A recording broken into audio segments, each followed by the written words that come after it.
Hey guys, happy summer solstice. Yay! And happy Sunday, by the way. So, hello. I hope that wherever it is that you guys are, that you are having a beautiful Sunday, a beautiful solstice. So, if you're in the Northern Hemisphere, we are celebrating the summer solstice. If you're in the Southern Hemisphere, then I wish you a warm winter solstice down there. And yeah, so hey, before we get started, if you don't know who I am Tara with Kittens, Weights, and Tarot. If you want to learn a little bit more about me, you can check out the information box down below, checking out my website, kittensweightsandtarot.com, maybe checking out my witchy shop, Desert Cauldron, checking out ways to support the channel over on Patreon or my YouTube members. And hey, speaking of those homies, thank you to those of you on Patreon, Lily and Dana and Jamie, Kayla, Sugna Baby, Brandy, Jason, Brian, Palu, Crystal, Easy Does It, Oz, Joel, 1111, Casey, Gritter, and Calm Chaos. Love you guys so much. And my YouTube members, Kayla, Nancy, Jonathan, Cleese, Jolene, and Duality Tales. Thank you. And also a shout out to my mighty moderators. Love you guys so much. And everybody who is subscribed to this channel and hangs out with us here on these Sunday live chats and checks out all the videos and things like that. So anyway, let's go ahead and get started. I'm going to do a little refresh over here. Hold on just a second. Okay. Sweet. Okay. So anyway, you guys, hopefully you guys are having a wonderful day. Like I said, we're going to have a little bit of a solstice party today. And I'm going to do a reading for Litha, which for my pagan homies out there means midsummer. It is the summer solstice, often celebrated between the 20th and the 22nd, sometimes all the way out into the 23rd. Kind of just depends on people's celebrations. But for me, that is just the kickoff. To me, it's an entire season. So I would be celebrating that until we get up to Linasa, or some people call it Lamas, which is more towards the end of summer, beginning of autumn, somewhere around there. So anyway, love you guys, missed you guys. It feels like a lot has happened in this past week, and I will get to all of that. But, first, like I said, I would like to do our Litha reading. I would like to share some stuff that has happened this week with you guys. And then we'll get into our summer solstice party, and yeah, we will call it a fun day. So, hey, Duality Tales is here. Hey, how are you? So, all right. Okay, I have my delicious brew going on here, and you guys need to check out this tea strainer that I got for my birthday from my buddy Jason. If you're watching, Jason, what up, Dolomite? Love you. So my buddy Jason, I used to run track with him back in college, and it's nice that we've been able to keep in touch. But we always just like send each other gifts on our birthdays and Christmas, and he sent me this cute little like kitty cat tea strainer. So I have made myself a special little blissful blueberry tea. It's got blueberries, dried blueberries in it, hibiscus, rose hips. What else did I put in here? A little bit of orange juice and a little bit of apple juice. I was going to put some actual dried apple bits, but I don't have any dried apple bits. So apple juice was the next best thing, and it is delightful. Yas, queen. It is the perfect temperature right now. I love it. All right. So while I get started talking about Litha, and we will do a Litha reading, how are you guys? Did you guys do anything for the 20th or yesterday, the 21st, or are you going to be doing anything today, the 22nd, perhaps tomorrow, the 23rd, just to kind of kick off the Litha / midsummer / summer solstice season? Although solstice technically is like one day, but you guys get what I'm trying to say. But yeah, any interesting happenings this past week? Anything that you guys have cooked up for this week? Maybe you guys have some shenanigans happening today. Definitely do share. And with the reading that we're doing, I highly encourage you guys to chip in on the reading.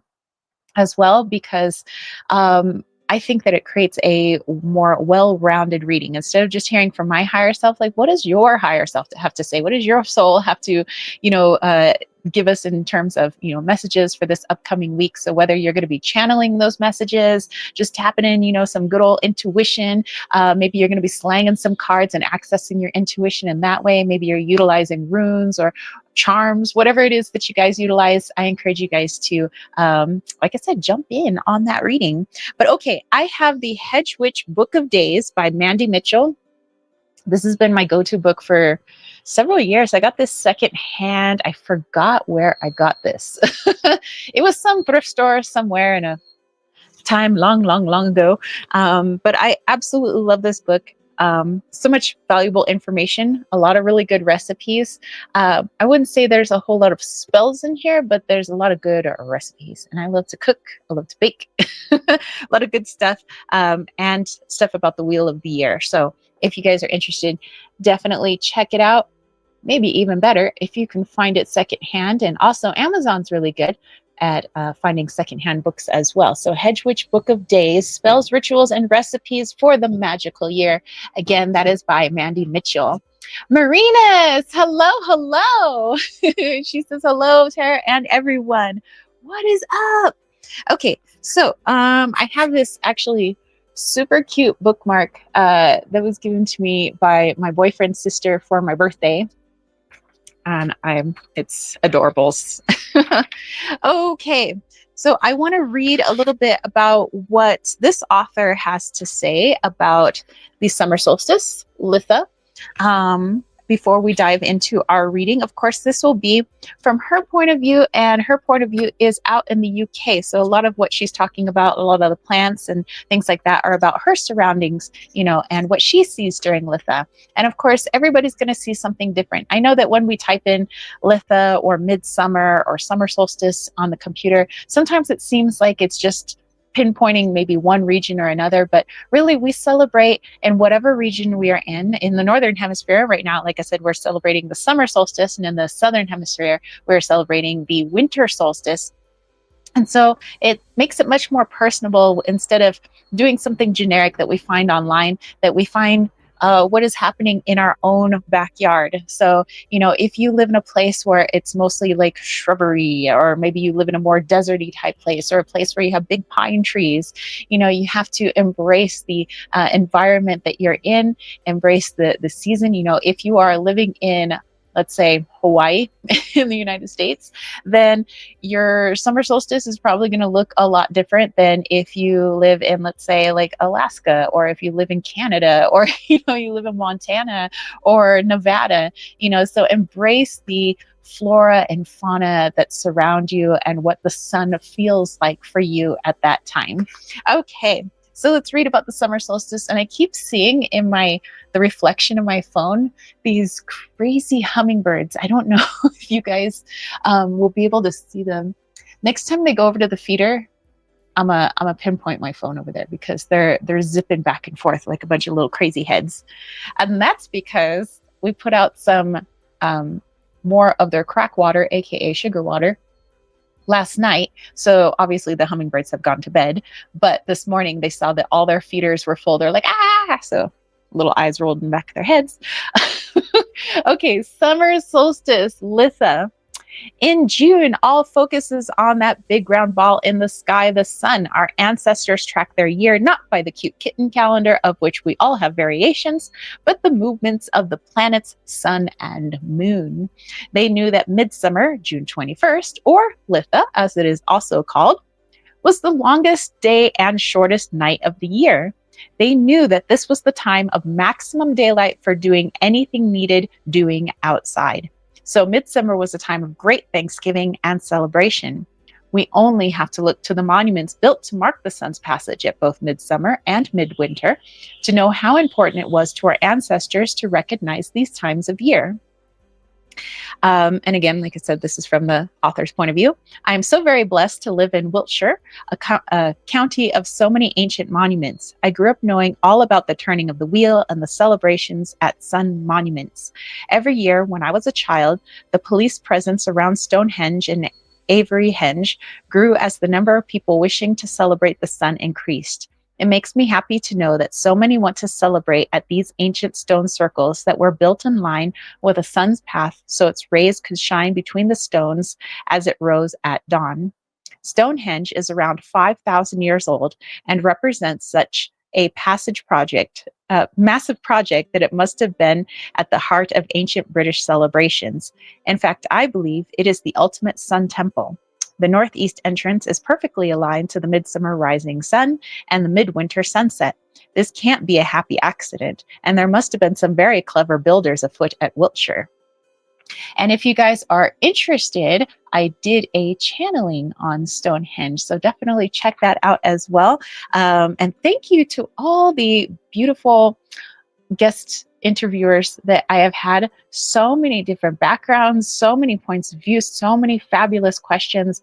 I appreciate it so much. So if there are any of you homies out there looking to do a guest interview, all you have to do is email me, tara@kittensweightsandtarot.com. I love that. Okay, she continues. Avery Henge is often overlooked in the profusion of monuments in Wiltshire, but it is a place very close to my heart. Not surprising, really, since it's where I live as well. The Henge is part of a complex of ancient features in the Wiltshire landscape. West Kennet, Longborough, Silbury Hill, the Sanctuary, Hackpen Hill, Pickledene, and Swallowhead Springs are all clustered in this area. I love British names for places. I love it. Anyway,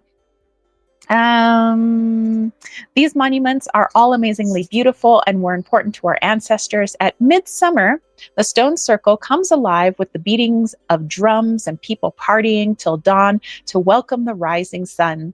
These features are all so much more accessible here than they are elsewhere. You can get up close and personal with the stones, walk among them, and really feel the history and energy of these amazing sites. There are many stone monuments littered across the UK, but every country seems to have its own temples to the sun. Machu Picchu in Peru, the Dakshinarka temple at Gaya in India, the solar temples of Uskarf and Naisiri in Egypt, just to name a few. The sun has always been worshipped and celebrated across the world. So when we join in the party to honor the sun, we are walking in the footsteps of our ancestors. How cool is that? And hey, Shadowlands is here. Hey-o! Did our ancestors celebrate Litha, the longest day of the year? In fact, the word solstice comes from the Latin word solstitium, which means sun stands still. And that's exactly what the sun seems to do at Litha. The battle between light and dark is an old one. The solstice is a time to celebrate the light, but also to honor the return of the dark as the nights are getting longer. In traditional fire festivals, hilltop fires were lit in honor of the sun to recognize the space between the heaven and the earth. But the solstice is also a time of balance in the year, and because the balance of fire is water, wells, and springs, they were visited at this time as well. People dropped coins in for good luck and bathed in the waters. In Europe, balls of straw were set alight and rolled downhill into a body of water to represent the balance between the elements. Now, I am not for 1 minute suggesting we all go and set fire to balls of straw and roll them down the hill, nor do I think that many of us are up to bathing in a cold stream at dawn. So what can we do to celebrate Litha? Go outside, drag the children, your other half, or your pets out in the fresh air and away from the TV. Hit the paddling pool, splash around in the water under the warm sun, always remembering the sunscreen. I go sans sunscreen. Stay up late to say goodnight to the sun and tell lots of stories waiting for it to rise again after the shortest night. If you can keep going that long. Light candles in honor of fire and bathe in a flower-scented bath to honor water. Midsummer's Eve is a magical night when herbs and flowers possess potent healing properties. The veil between our world and the world of the Fae is at its thinnest at this time. So leave offerings of honey, fruit for our fairy friends. Listen for their music as they sing and dance at this special time, and watch out for practical jokes. The Fae love to make mischief. So, oh, hey, speaking of mischief, what's up, hummingbird who's just chilling right there. Oh man, they're so fast. I was gonna move the camera and then they're like, ha ha ha. Perhaps they are part fae. I might maybe agree with that actually. So delicious. Hey, Heather's here. She says happy solstice. Oh, hello, hello. Happy solstice to you. Okay, so let's go on to our Litha reading. And for that, I have found a spread not created by moi, but created by Sasha Graham. And this is in her book, 365 Tarot Spreads. You guys have seen me mention this on my channel probably for like over a decade now. But I love it. I love all her spreads. Okay, so if you have this book, which I know a lot of you do, this is on page 179 under June 20th, and it says Litha Midsummer Solstice Spread. Okay, so I'll read it and then I'm going to bust out my cards. We're going to do a reading for Litha. Like I said, I highly encourage you guys to jump in on this as well. Okay, on this day, June 20th, Litha was originally intended to coincide with the summer solstice, and on modern calendars, it is often celebrated between June 20th and 24th. A fire and water festival, it marks the convergence of the sun and moon, and it is considered optimal for harvesting magical and medicinal plants. Okay, for this spread is based on the 7 sacred directions. It is a powerful meditative opportunity for reflection during the excitement of midsummer's magic, manifestation, and abundance. So it says, cast the Litha Midsummer Solstice spread cards as follows. Use completion of this spread. Upon completion of this spread, go outside to pick flowers or a bouquet of herbs and bring the splendor of summer inside. So I'll read through the questions and then we'll go through them one by one. But the first one is for east, coinciding with air. What do I know? Second one is south, coinciding with fire. What is my potential? 3 is west, coinciding with water. What do I understand? Number 4 is north, coinciding with earth. What should I nurture? Number 5, as above, what divine wisdom is mine? So below. Number 6, what do I inherit? As within, how do I connect with what's inside of me? Russian witchcraft states the most powerful botanicals are ritually harvested on Midsummer's Eve. Unique plants like the fern seed offer invisibility on this night only. Now is a magical time for divining, finding true love, and flirting. And then the card associated with Litha, the sun card, of course. The sun card corresponds to this high day of summer. On an intellectual level, the sun represents being able to communicate, while on the physical plane, it represents victory, success, recognition, and glory. Okay, so let's go ahead and cast our cards. Let's do a little bit of a meditative spread here while everything is popping off and going crazy. It's nice to just chillax a bit. Okay, so let me just steep my tea a little bit more and then we'll have a go at it.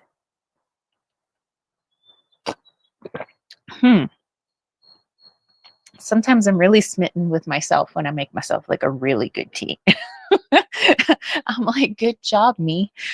Anyway, okay. I would like to use for this particular spread my Star Child Tarot. And I believe I used this last week, but you know what? I'm still vibing with this deck. So that's the deck we're going to use. All right. So Star Child Tarot. Again, this is by Denise Knoll. Yeah. And she is a wonderful, wonderful artist. Danielle Knoll. Why did I say Denise? Danielle Knoll. Sorry, guys. Hey, Debbie is here. Debbie777. What is up? These hummers, my goodness. They're going after like that feeder now. Interesting. Before they were like harassing this feeder. Okay, well, there's one. I don't know if I can get him in time. He's kind of in the shade, but there he is. We got you on camera, bro. I believe that's one of those Anna's hummingbirds. You're on camera for the whole world to see. See you drinking your crack water. And he's off. Alrighty. Like I said, they're just all over the place. Okay. Whoop. There we go. Have I made it crooked? Oh well. Ah, we're back. Okay, so I was just shuffling up my cards.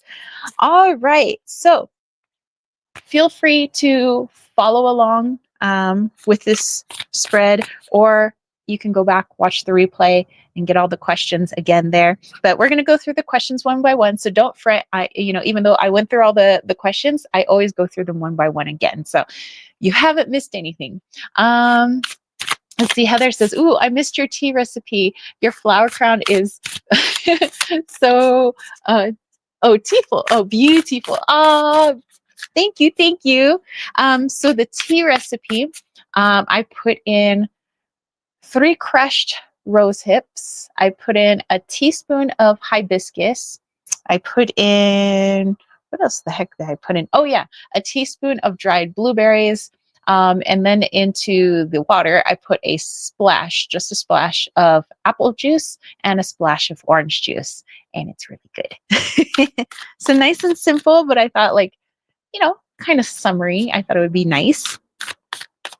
Okay, so first question, to the element of air coinciding with east. And by the way, a lot of these directional elements also coincide with Native American tradition, and there are colors also associated with those directions as well.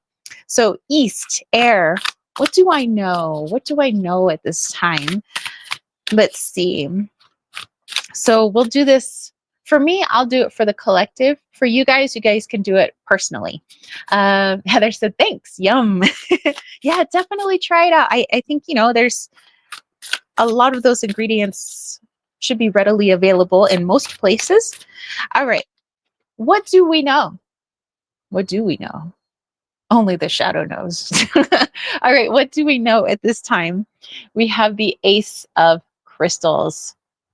All right, so something that we know at this time is that, and a lot of things I've been getting with the readings I've been doing for people is that there seems to be a big change going on, perhaps not just on our planet, but different places throughout this galaxy, throughout this universe, throughout this dimension, and all the other dimensions, because remember, as above, so below, as within, so without. So for a lot of us, we're going through some deep personal transformations.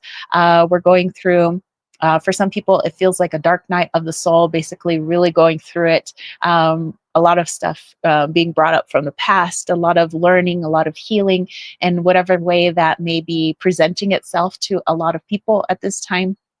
So we might be feeling it internally because we might have some personal things going on. We might also be seeing, things going on in the world, because remember, as within, so without. If we're going, if something deep, transformational is going on inside of us, then that means that the outside world is going to reflect that as well. As above, so below. So if there are changes going on in the other dimensions, that means that there is change going on in this dimension, and vice versa. So we know that perhaps at a conscious level, perhaps even a subconscious level, and definitely at a soul level. And many of the readings that I've been doing, a lot of people have been asking, I keep feeling like I'm waiting for something, like something is about to happen. And literally every single reading, doesn't matter if I was doing a mediumship reading or I'm doing conchomancy readings, which I love my seashell readings. I love all my readings, but seashell readings, especially at this time. If I'm doing channelings, everybody feels like something is about to happen. And I feel like it's not so much like we're all waiting to see something outside of ourselves happen, but really what we're waiting for is a big soul growth opportunity, a soul expansion opportunity. So perhaps that opportunity is going to come in the form of a change in location. Maybe it's coming in the form of the loss of a loved one. Maybe it's coming in the form of the loss of our ego, a big ego death happening for us. But it's definitely a soul growth time. It is a time for change.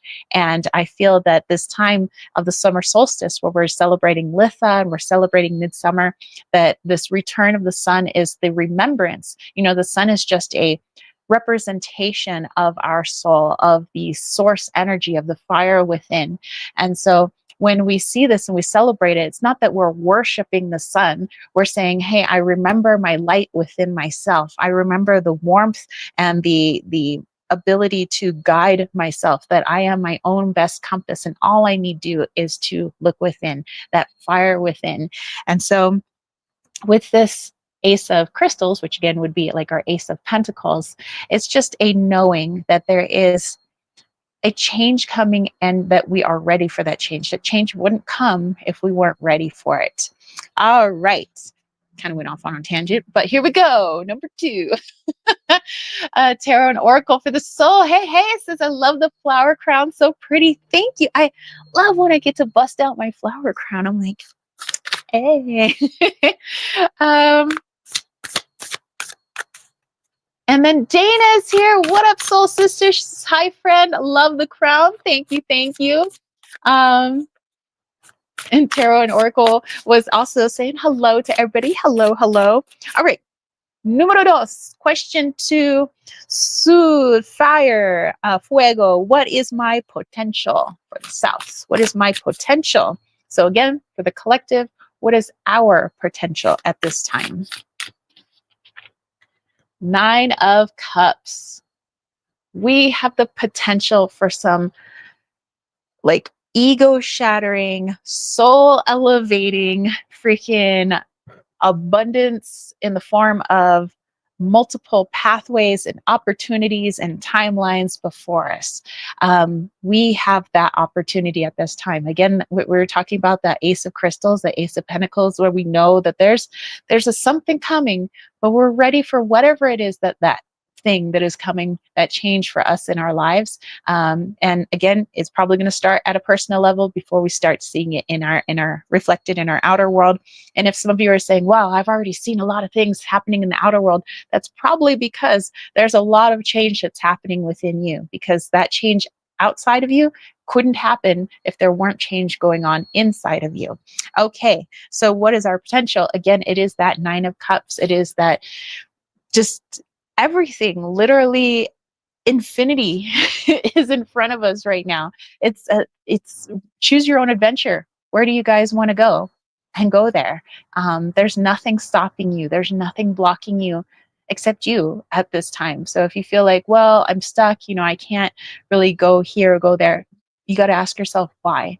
Why can't you do some of the things that you want to do? Maybe we can't take some of us aren't ready for the quantum leap to go right where we want to right now, but we can take steps to get there. And we have to figure out, if I'm blocking myself, then why would I block myself? It could be that the ego is just scared. And we have to ask why it's scared. Why are you scared to help me go in the direction of my dreams? And it could be that it says, well, because we've never gone that direction before. So I'm scared. I don't have any prior knowledge to help you out with there. And so that's where our soul comes in and it listens to the ego and says, okay, I understand where you're coming from. I understand that you're scared. But we're going to heal that portion and we're going to go full steam ahead. Full steam ahead, baby. All right. To the west. Water, hawa, mar. So what do I understand? What do we understand? We know what we know, and we know our potential, but what do we understand? What do we understand? Mente. Comprendo. Ooh, whoa, okay. That card just kind of like, what do we understand? The 3 of Cups. Deep down, we already understand that we create our reality. Even though sometimes we're like, man, I don't know why this is happening to me, or why the tower moment at this time? Why would this person do this to me? Why would this person say this to me? Deep, deep down, we know that we're bringing in these events for a reason. And if there's something that we don't like in our reality, we know that we have the power to change ourselves, which would thus change our reality. We can't change the people in our reality. That would be a violation of free will. I can't make anybody do anything. I can't make anybody see my point of view or, do what I want them to do. But I can change me. And if I change me, then that changes everything. So at a deep soul level, we understand that. Heather says, may we all be at peace. Yes, I second that. I second that for sure. All right. Then we have North, Earth, Gaia, Tierra. What should I nurture? What should we nurture? Beautiful sunflower picture, by the way. I love me some sunflowers. I've always wanted to grow that was been my goal, was to grow sunflowers up here. Maybe I should get some sunflower seeds so I can actually grow some sunflowers. Actually, up near my hill, in like the runoff where, during like monsoons, we actually get some really pretty sunflowers. And they're not massive sunflowers. They're like this big, but they're super pretty. And I usually don't see them until towards the end of summer, after we've had some really good monsoons, heading towards autumn. They're just so gorgeous. Okay, so what should we nurture? Again, tierra, earth, norte, north. What should we nurture? We have the Knight of Cups. It is time to remember self-love. And it sounds like that we're a broken record, here in the spiritual community. And when we're looking at stuff online, it's like, don't forget your self-love, self-love, self-love. But for a lot of us, maybe we don't understand what that truly means. We might say, oh, self-love. I did my self-love today. I had a rose petal bath and I had some rosé wine and I just like kicked back and I watched some Netflix. That's not to say that isn't nurturing ourselves, that, sometimes we do need a break, seriously. But self-care, going a little bit deeper, other than caring for our physical body, which yes, we should. We have this vessel, we're in it for right now, so we might as well take care of it. But also it's going into the soul level. How do I nurture my soul at this time? Maybe it's just a quiet listening. Maybe it's taking action or thinking about taking action on some of those feelings that we've had, and maybe trying to understand the feelings that we've been having at this time. If we've been feeling a little bit meh lately, we're not having that feeling for no reason. We're feeling meh for a reason. So let's go into that emotion and try to understand it. If we've been feeling like super like woo jittery and like I wanna go do, okay, yeah, sure, nurturing that feeling, but also going inwards for a time and trying to understand, where is that go feeling coming from.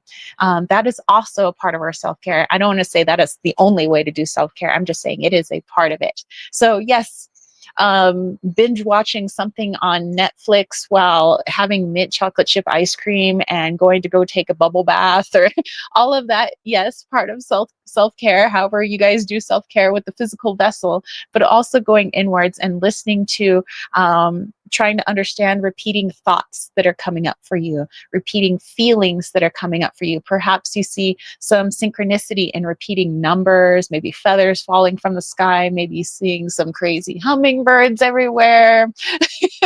And trying to understand, what are these messages? What is my soul trying to tell me? What are my emotions trying to tell me? What is my energetic body trying to tell me at this time? That is part of our self-care. And so that is what we could be nurturing at this time, because if we nurture that, then all these other cards that we've pulled thus far, yeah, they come into play. It helps us to truly understand what we know at this time. It helps us to really, truly embody the potential that lay before us. And it really helps us to understand and integrate those messages that came forward for us.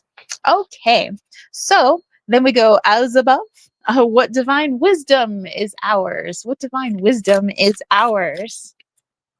Let's see. And it says 11 people are watching. I've been seeing 11 like crazy ever since we went to my boyfriend's storage unit down in the valley. It's like all I saw were 11s. Like called somebody at 111, and then it was 1111, and then there was an address that was like 1011, and then 1111. There was a street that was 111. It's like all I see are 11s. It's great. Okay, so what divine wisdom is ours? Okay, the 10 of crystals. Well, gosh, all divine wisdom is ours because we are connected to the collective consciousness. What is the collective consciousness? The collective consciousness is source energy. It is the part of the whole. Some people would say it is God, it is Allah, it is God essence, it is the source of all creation, it is everything. We know that we are a part of that. We are a part of the divine.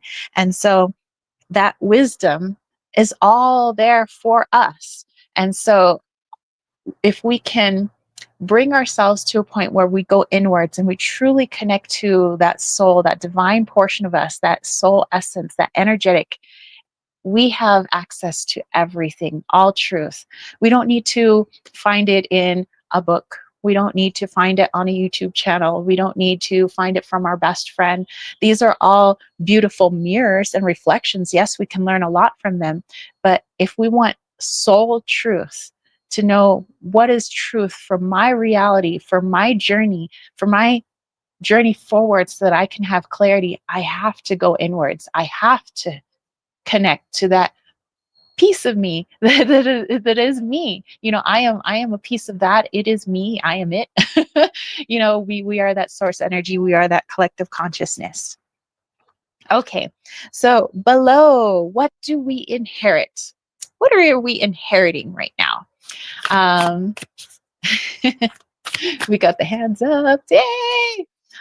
Space Travelers is here as well. Hello, this is Hi Space Travelers. Star 44, what is up? Mila says, I'm number 11. Hi from Belgium. What is up? AA. Bonjour. Bonjour, Jolika. One of my good friends, she is from Belgium. She is from Charleroi. It took me a while to remember. Yes, Charleroi. That is where she is from. So, hey. Everybody's saying hello to each other. Okay. What do we inherit? Well, let's take a look-ski. Ooh, the 7 of Swords. Well, something that makes the Earth realm, third dimension fun. Something it's kind of like a mixed bag. It depends on whose perspective. Right now, this is just coming from my perspective, which is why I said I encourage you guys to pull these cards for yourself as well, because this is coming from my filter, the filter of my own higher self. But what I've channeled from all these different beings, some beings that I channel, they say, oh, it's such a crime that, we come to the third dimension and we've lost our memory of, our divine nature, where we've come from. Some of us feel that we are connected to Atlantis or Lemuria or the Pleiades, or we feel like we're connected to the blue avians in the 12th and 13th dimension. Some of us feel that, we walked in the time of Jesus, and, we have all of these things. And but why would we forget? And then there's other beings that are like, man, it's so awesome that we forgot. Because we get to have kind of like just start anew, like a fresh, like we are literally babies here, and we get to make this world what we want, and we get to re-find ourselves, which can be so fun, such an adventure to rediscover oneself and one's potential, to go through all these different adventures and trials and tribulations. And I guess it really just depends on the point of view. Some people are like, yay, this is awesome, I love that I forgot. And some people are like, why would we forget? Like, that's a handicap. Why would we do that to ourselves? So what we've inherited, though, is that loss of memory. it comes in varying degrees, depending on the vessel that we are in. For some, they've never forgotten. For some, it's a total forgotten, and so they're like, "What are you talking about? Like soul, like woo woo, like what? Huh?" And some people are like, I am desperately, my whole soul's mission, I feel, is to remember. And like I said, we all have different missions. Maybe that is your soul's mission, but something that we have inherited here on this third dimension is our memory wipe. We have inherited this. So we have to figure out, what are we going to do with it? Are we going to sit around and be like, curse you, universe? Or do we say, you know what? I must have brought myself here for some reason. And if I decided to incarnate at this time without my memory, it had to be for a reason, or maybe I'm starting to remember, and maybe it wouldn't have been helpful for me to remember back when I was 15 years old, and I needed to wait till I was like 55 years old, to remember all of this, or maybe 105.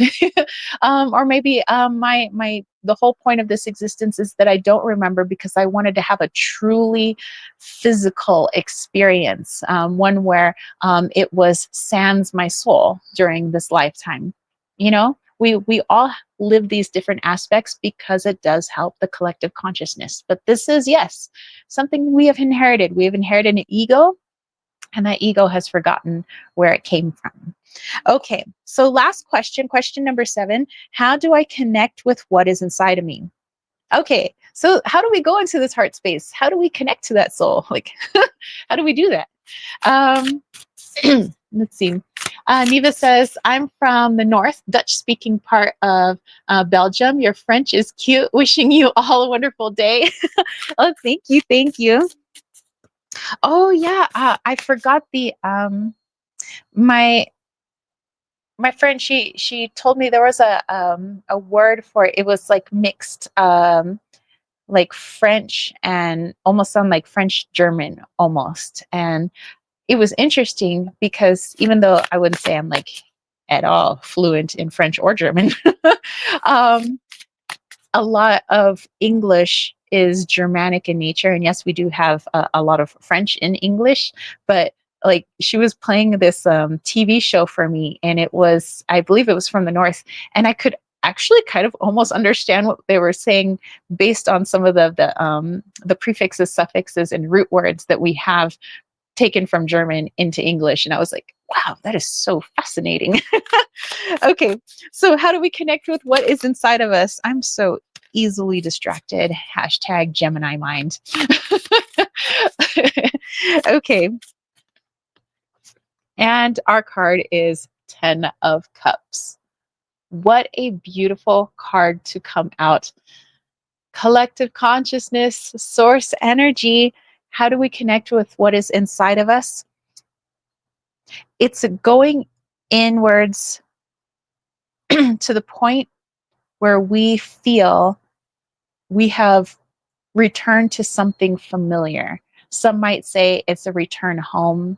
Some might say it feels like a great mothering energy. Some might say it feels like something I've known for a long time, but I can't quite articulate it, and I can't quite say where it's from. But that is the connection inwards. Maybe the way that we connect inwards is through some of our vessels, lineage. Maybe it's doing some of the things that your ancestors did, which, at the beginning of this broadcast, I was reading from our book about Litha, and how many people go to stone circles like Stonehenge to reconnect to the people that came before them, so that they can feel some of that energy that might remember, to help them connect inwards with themselves, to that soul remembrance that feels like mothering energy, feels like family. I can't quite put my finger on it, but it feels so familiar. And it's that reconnection inside. For some of us, it's going for a walk out in the woods. That helps me go inward. So anything that helps bring you back to your heart space will help you reconnect to your soul. For you, it might be crochet. It might be painting. It might be a jam session in your garage band. It might be playing fetch with your dog. Whatever brings you back to your heart space, that brings you inwards, that brings you back to your soul. All right. I hope you guys enjoyed that spread. Like I said, you can go back to the beginning of this live chat and do the replay. I listed all the questions, or I spoke aloud all the questions, and then we went through the questions one by one. For me, again, it was just through my own filter, my own point of view, through my own higher self. So I encourage you guys to pull those cards for yourselves as well. Tarot and Oracle said, I love that card. It's beautiful. Yes. That is a gorgeous card. Like I said, Danielle Noel, huge girl fan. Huge fan, huge fan.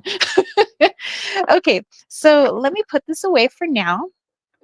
And before we get into our Litha Summer Solstice Midsummer Celebration, which I have all of my tools here, I want to share a little something with you that happened this week.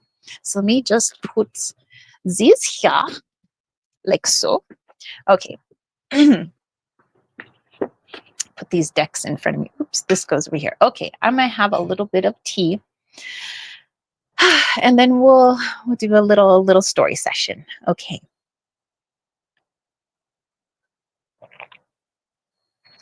Okay. So, those of you that checked out some posts that I did on my YouTube channel this past week, some of you follow me on Instagram and you saw some stories that I posted. Me and my boyfriend's dog Rex, Rexamillion, Rexmus Maximus, as I called him, he passed away on Friday, on the 20th, June 20th, beginning of the summer solstice. After, he was old. He was kind of in decline, and it was time, for him. And so I am so grateful and appreciative that I got to know him these past several months. When I met my boyfriend, I got to meet Rex, and I was honored that, for a dog that had a little bit of trust issues, didn't quite like, he's not one of those dogs where you just like reach out and like, oh, hey, friend, the person I've never like met, Rexamillion.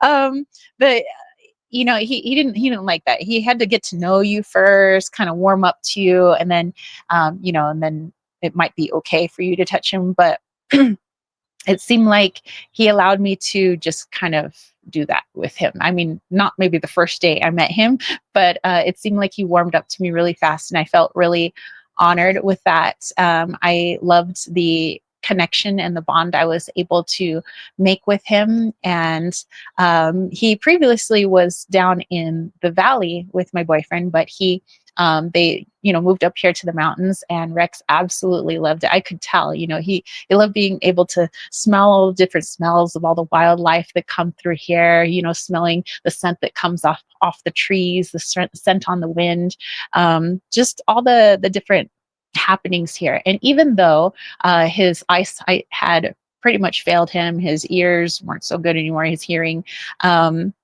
it was everything that he felt energetically around him, the people around him.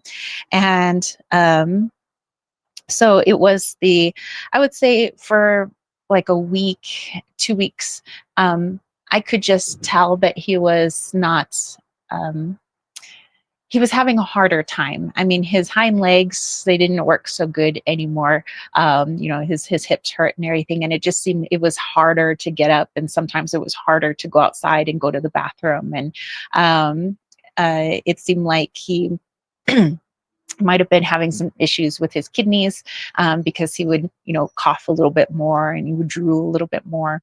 And so we could tell that, his physical vessel was winding down, and his soul was getting ready for his next adventure. But we didn't want to push him. We didn't, either way, we didn't want to like push a being to stay when he truly didn't want to stay, but we also didn't want to push him to leave when he wasn't ready to leave. So it was this kind of balance between trying to understand what we wanted for ourselves personally and what he wanted. And so it was, I find, especially with animals and children, it's just something about them. Maybe they're just more connected to their soul. They feel more pure, and it just seems like it's a lot harder when they pass away. But it was so hard for me to push aside my own ego, where of course I wouldn't want him to go. I love him very much, but to tap into him and see what he wants, as opposed to what I want, or, what my boyfriend wants. And so it was, I believe it was like a couple of days before he passed away. He was having a really hard time. And so it felt like it was like real early in the morning. We felt like we had to say our goodbyes then. But then he kind of like, I felt all these animals like they were ready for him. Everybody waiting on the other side of the Rainbow Bridge. I saw my cat. I saw my old dog. I saw all these other German shepherds and all these other dogs and animals and waiting for him. And then I saw his soul standing over us, and when he saw himself, it's like he was like, whoa, what's happened? And he jumped right back in. And it seemed like he was not ready to go yet. So we're like, okay, it was like, are you going, are you not going? And the very next day he had a fabulous day, and deep down I knew that this was something that he wanted to go out with like one last hurrah. So he ate all his food, he drank all his water, he took all his vitamins, he was feeling good, he was playing with his toys, he was giving everybody love. He's like, look, I can go out on my own, let's go outside, and go use the restroom. He was doing so well. And then it was like, part of me was like, well, maybe I'm wrong. I wanted to be wrong. I wanted to be like, well, maybe he's turned it around, and he's going to stay with us a while longer. But at a soul level, I knew I was just trying to convince myself that he was going to stay. I knew that this was something that he wanted. He wanted a really good day with us because he didn't want us to be sad. So the following day, it felt like it was time. He couldn't really get up anymore. So we took him outside underneath his favorite tree. He didn't really move from that tree. He had his head resting on my lap for a while. Then we brought out his bunnies, and he just rested his head on his bunnies. And we brought out his water pail and sat it next to him. And it was windy, just like it is right now. So he got to, continue to smell the smells of all the different animals and the stuff on the trees. But we were all with him, and we were able to get a hold of a wonderful vet. Her name is Denise Holden, and she is a vet for large animal, for horses. And I believe it's called White Mountain Veterinary. So those of you who live up here in Arizona, we have good recommendation for her. She's wonderful. She was actually on her way out of town, and so she had her kids with her. She decided to make a pit stop at our home because we let her know that Rex, basically, it was his time, and he was having trouble going. And so he, it what he was relaying to me was that he says, I'm trying to go, but if I go on my own, it's going to be a little bit prolonged, and it's going to be a little painful, and I really don't want to go that way. He says, so this is what I want. Like, these are my demands. Like he wanted to make sure like he was in charge of this, and so that's what I what we try to do to make sure that these are his wishes and these are not our wishes imposed upon him. And so he was like, I want to just kind of rest now. I'm very tired. I want to go to sleep. And so the vet came over, and he didn't put up a fuss. Normally if there's a stranger, he'd probably nip or, be like, who are you? Don't touch me. But he was just like, I'm ready. So she petted him. She's like, okay, let's, if you guys are ready, we were ready. He was ready. He, on his own, laid on his side. He was ready, so that she could do whatever it was that she needed to do.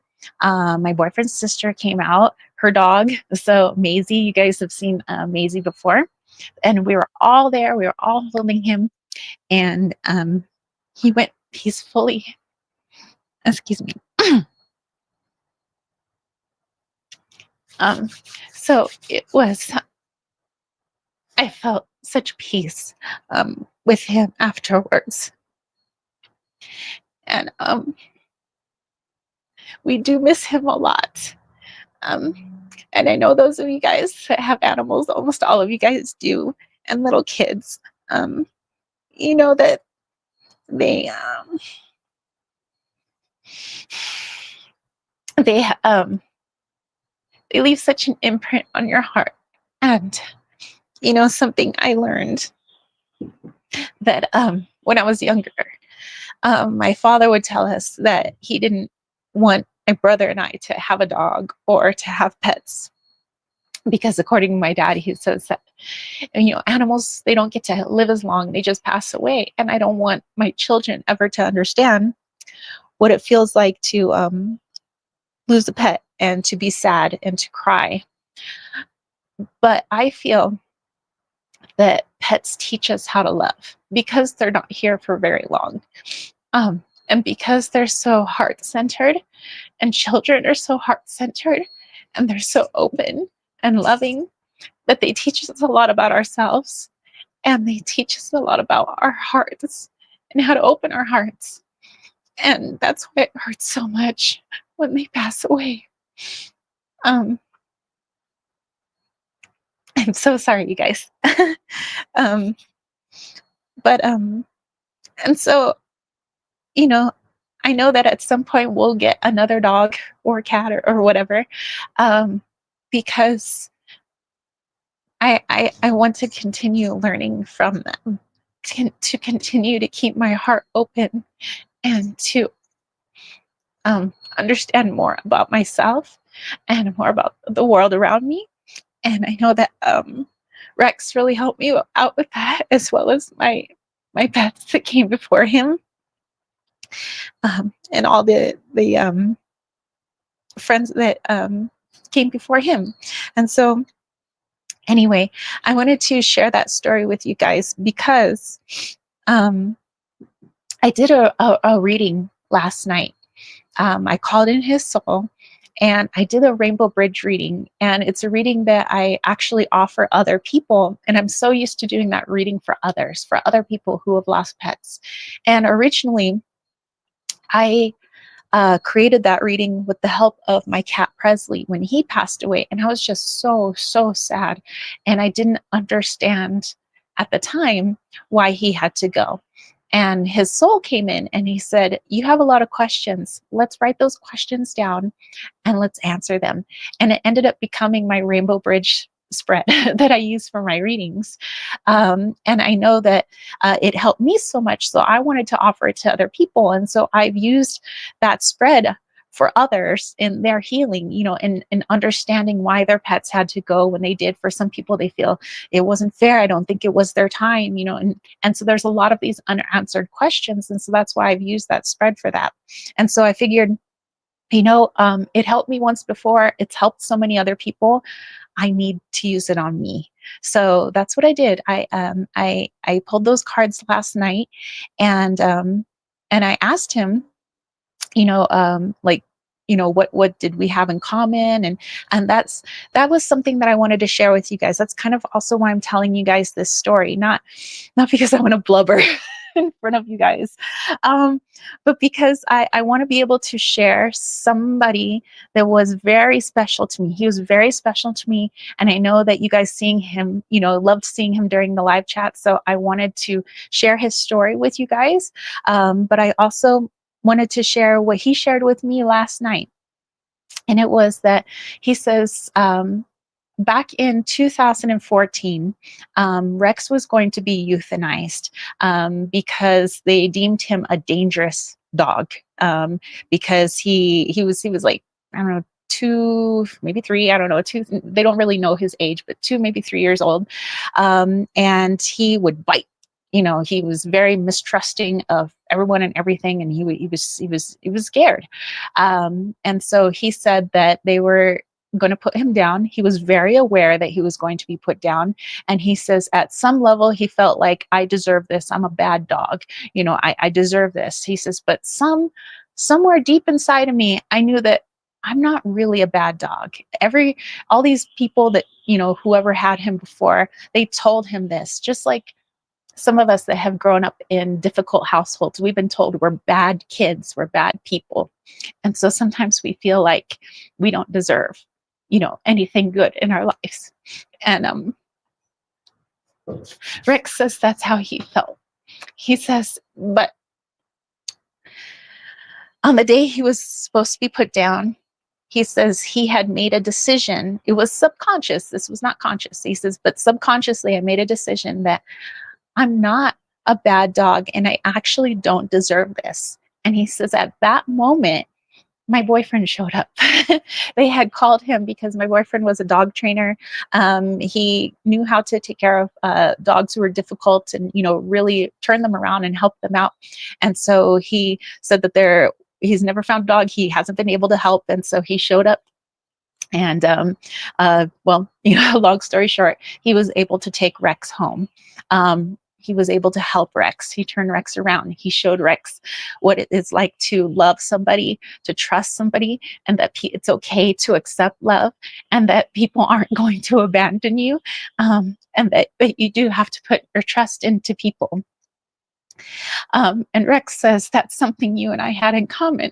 He says, for a long time, you had trouble trusting people. And he says, but when you finally realized your self-worth and that, you realize that you do deserve good, wonderful things. He says, I showed up. He says, he actually literally did. He showed up 2 weeks before I met my boyfriend. He showed up in my dream. And I was like, why am I dreaming of this German Shepherd? And when I met my boyfriend, I saw that he had a German Shepherd walking next to him. I said, oh my gosh, that is the dog from my dream.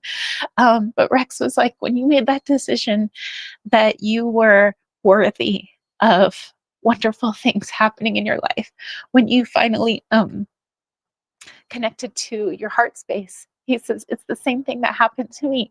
He says, I decided I was worthy. And he says, and I was given a second chance. And he was given 11 more wonderful years.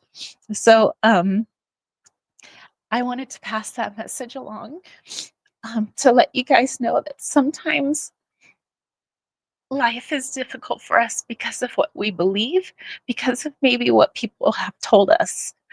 People may have told some of you guys that you're not worthy or that you're a bad person.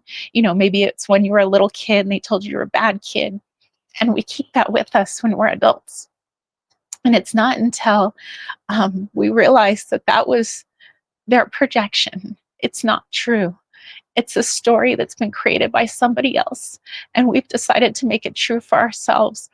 But when we rewrite that story and we decide that we don't need to live by somebody else's narrative, our whole world changes. So just like for Rex, just like for me, just like for a lot of you guys. So that's why I wanted to share it with you guys. Again, I'm so sorry for blubbering like all over the internet. Like, I'm not trying to like gain sympathy or anything. I really miss him, and I really wanted to share him with you guys. And I knew that his message was important. And that's something I felt from him last night. He was like, you need to talk about this. Like, he says, yes, I was sharing this message like with you because he's like, you needed to hear it, but I also feel like other people need to hear it too. So that is why I shared it. So I was honoring his wishes. Okay.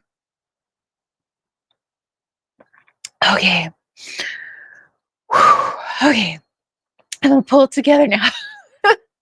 But thank you guys for listening and holding space, and actually the little what I was going to do for the summer solstice and Litha and midsummer was kind of based on the energy that Rex made me feel, and so yeah, I thought we would do like a little spell together.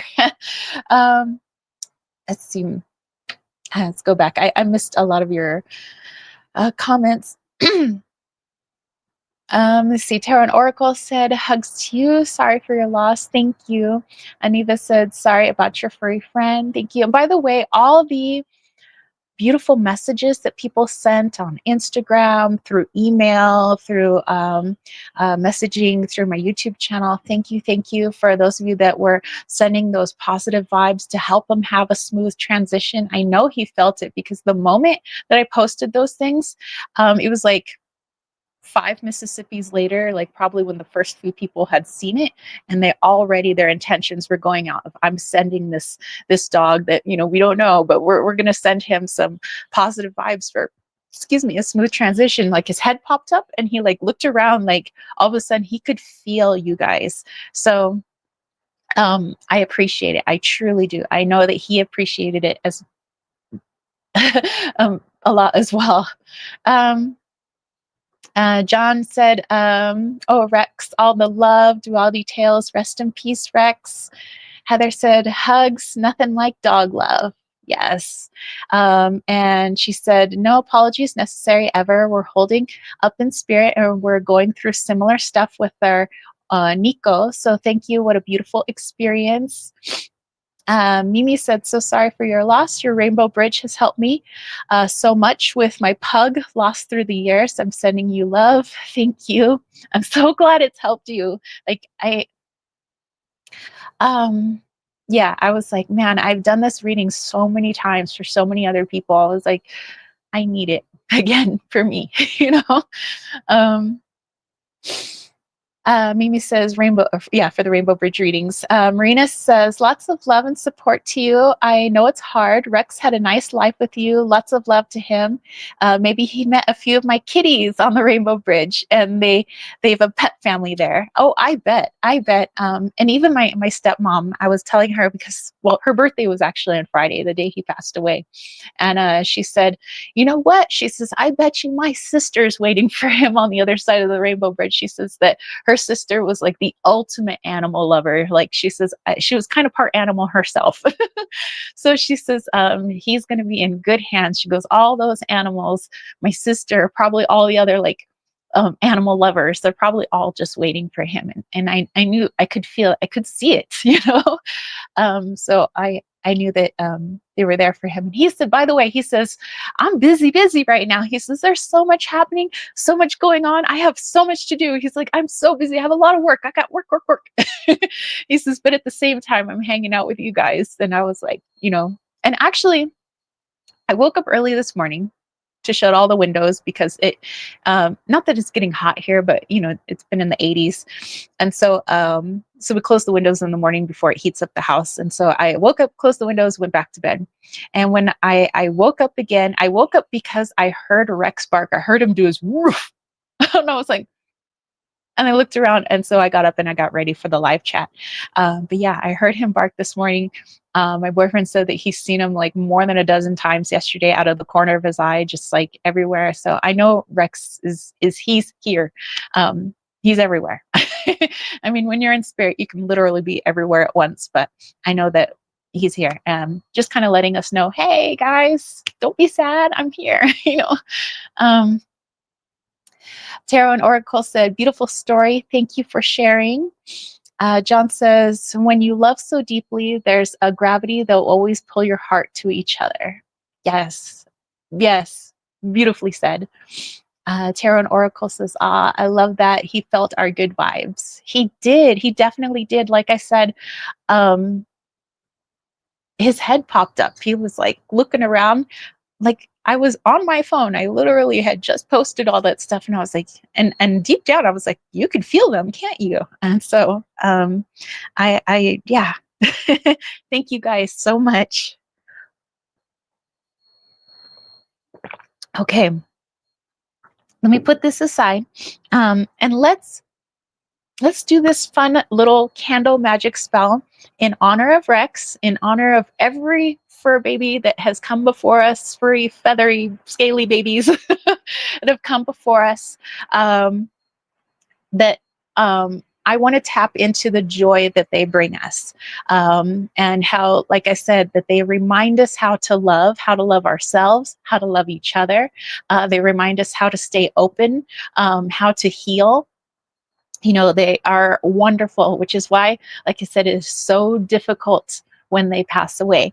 So with this candle magic spell, I want it to be the 3D tangible representation of that love. So let me move my boots out of the way. I'm going to bring my camera over and I'm going to point it downwards because we're going to do a little candle magic.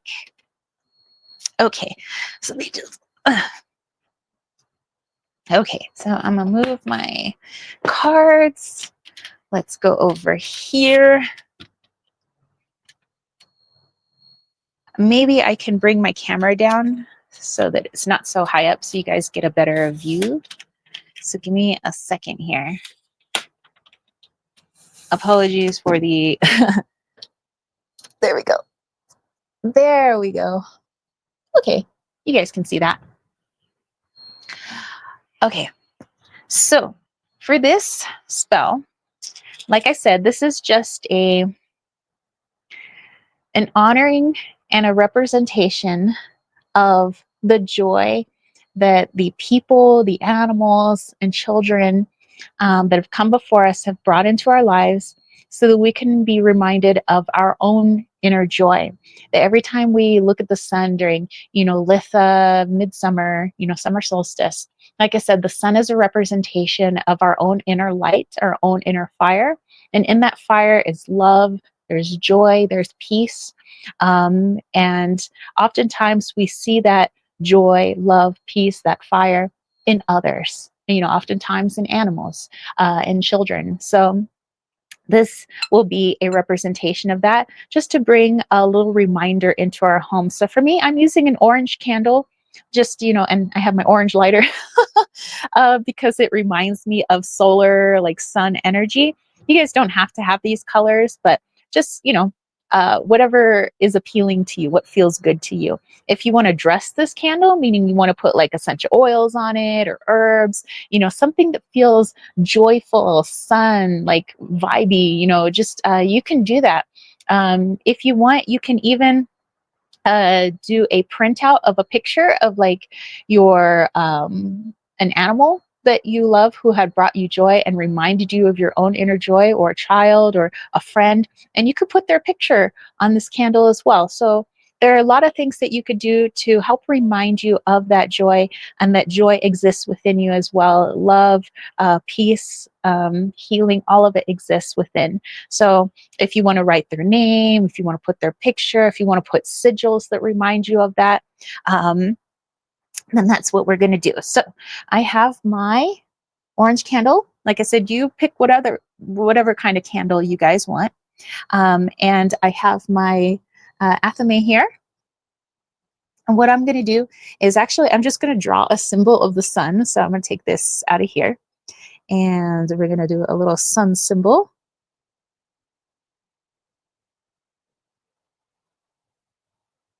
So just like little generic sun. Da, da, da, da, da, da. I'm also going to do a symbol of the solar cross.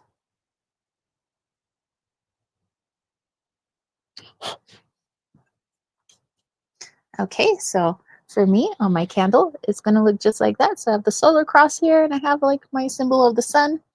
And then I would like to put Rex's name, because he also reminds me of that joyful, happy solar energy.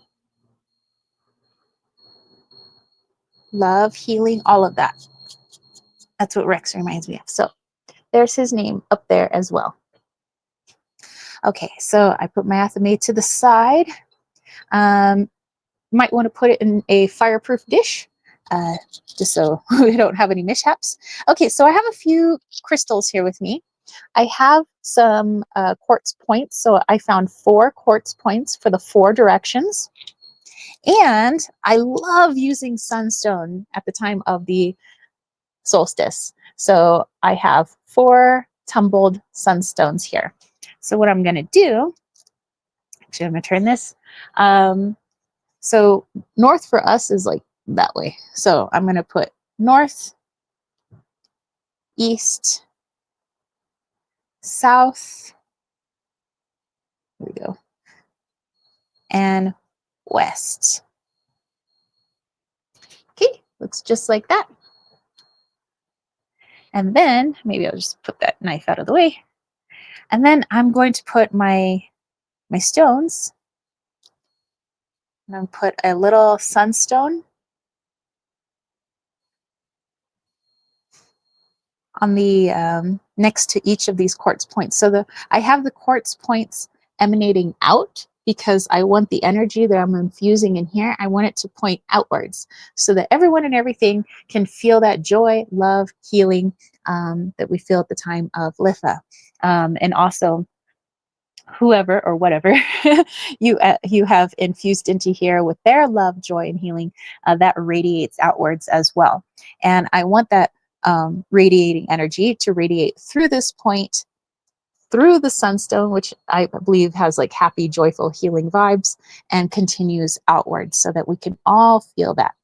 All right. And then after that, you could say some words aloud if you wanted to. You could chant something. You could write a poem, maybe sing a song, play your flute, play your guitar, you know, whatever you feel will really set that intention for you, which really, like we said before with the reading, whatever connects you to your heart space and brings you inwards, so that you can set this intention from your soul, then go ahead and do so. For me, I'm just going to silently to myself say some words for the energy of this. So, you know, my intention is that everyone within, I don't know, this entire state, United States, country, world, feels what I felt, you know, when I feel at summertime and what I felt with Rex,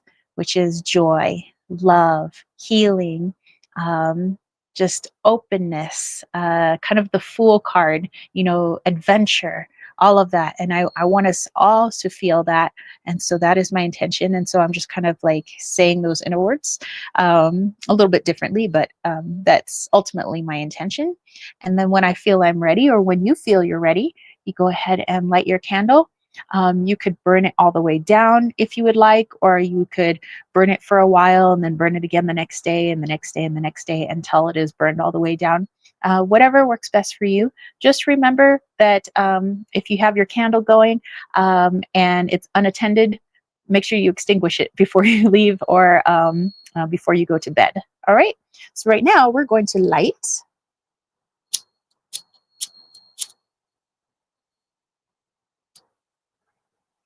Okay, and it's a little windy, so I want to give this flame a chance to grow.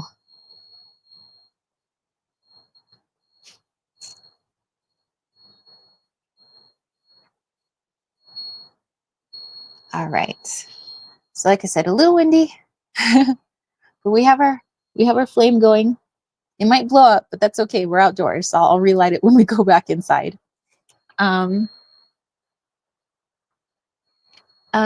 John said, "Oh yeah, my last bonded pair left around the peak of the solar energy. I don't think it was a coincidence." Yep, I agree. And there's somebody who follows this channel, and she's from Germany, and she says, you know, she was celebrating the solstice on the 20th, and she said that she thought that was a beautiful time for Rex to go, is right with the solar energy. So very interesting. And Heather says, "May it be so." Yes, and so it is. So mote it be. And with that, the energy is dispersed. I love it. I love it. So like I said, I'll relight it when I get back inside. It's a little windy out here. But okay, so let me lift this up. Hey, hello guys, once again. um, okay. All right. And we're back. And we're back. Okay. All right. So it's just a little simple something, something I thought that you guys could incorporate into your Litha celebrations, your midsummer, summer solstice celebrations. Tarot and Oracle said yes. um, and I thought that, that sharing Rex's story would also be beneficial for this time as well, with the returning, here we have the sun at its maximum, power before, it starts to bring in the shorter days, which I'm not a fan of, but because I'm such a summer baby, I thought that his story and his energy perfectly coincided with the joy that I feel in summertime. Summer just makes me happy. I know some people are autumn people, they're winter people. I mean, we have to have people of all seasons, right? But for me, I'm summer, and it's not just because my birthday is in summer, but I love the feel. It's not just the, being able to wear tank tops again and flip flops. And I mean, when am I not ever wearing flip flops though? But I wore flip flops in the snow. Okay. I'm like, but it's a vibe. I don't know. It's just, the energy, and maybe we just connect to the energy of, our own soul. So some of us have the winter soul, some of us have our autumn soul, spring soul, summer soul. So all right. If you guys would like to do super chats and super stickers at this time, we could. And then afterwards, I thought that I would. Okay, he'd be okay with it. I thought that I would allow Rex to help me do a channeled guided meditation. So I don't think I would have him channel through me, but I think he can translate enough that I could translate what he's saying. So we'll do that. John said, and the sun being the farthest north, it will be for about 35 years. He's definitely a powerful soul. Yes, yes, I wholeheartedly agree. Um, yeah, it was. I'm I'm grateful that you guys were able to listen to his story and that he was able to be a part of my life, even though it was, for me, it felt like it was brief, but at the same time, I felt like I knew him for a while. So it's hard to explain, but it was. I'm grateful. All right, so we got our buddy John. Oh, we got some hummingbirds just making up a racket. Oh, I see their little tongues sticking out. That's so cute. So, John, let me know what question you have. If you want some general guidance, if you want a card pulled for Litha for you at this time, what does solar slash source slash collective consciousness have for you at this time? Definitely let me know. And let's see what deck I would like to use. I would like to use the Animal Kin Oracle by Sarah Wilder. And actually, I'm going to be getting an astrology reading from her. She was offering this like discounted new offering that she's doing. I mean, she's always done like astrology and stuff like that, working with animals, but it was like a new thing she's doing. And since it was such a good deal, and it was oh, I know what it's called. It's called the solar return reading, and I literally just had my solar return. I was like, I'll get a solar return astrology reading from her. I think it would be great. But you have your choice of doing tropical, sidereal. Um, what was the other one? It's human design, and there's one other one that she offers. But I'm just going to do tropical astrology. So yeah, I'll let you guys know how that goes. I believe July 3rd or something. I think that's when we have our session. So super excited. All right. Let me just refresh this right here so I could see the chat again. Sometimes I have to refresh every once in a blue moon. John said, can you tap in with my kitty Cookie? Oh, Cookie who had passed away. Sure. I would love to. I love tapping into animal energy. It's probably my favorite thing to do. Okay.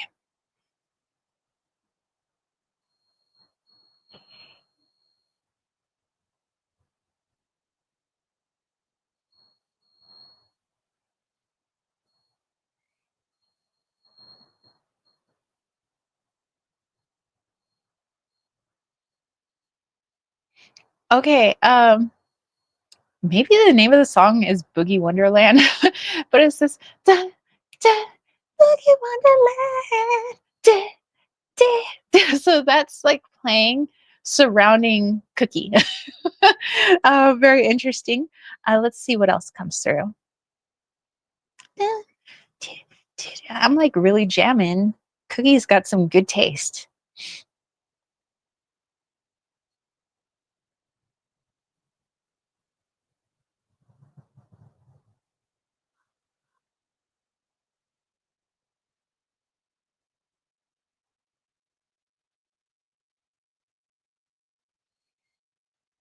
Okay. So, okay, Cookie's gonna use me as an example. That's fine.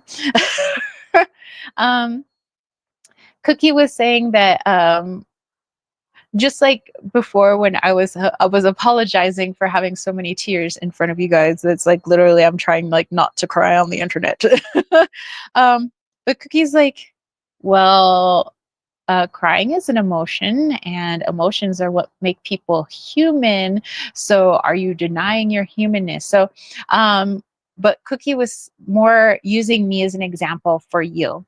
Um, and Cookie said that sometimes you decide that certain situations are okay for certain emotions, and that the more we try to project what we think other people want from us emotionally, the more we perpetuate this difficulty in expressing one's emotions and understanding our emotions.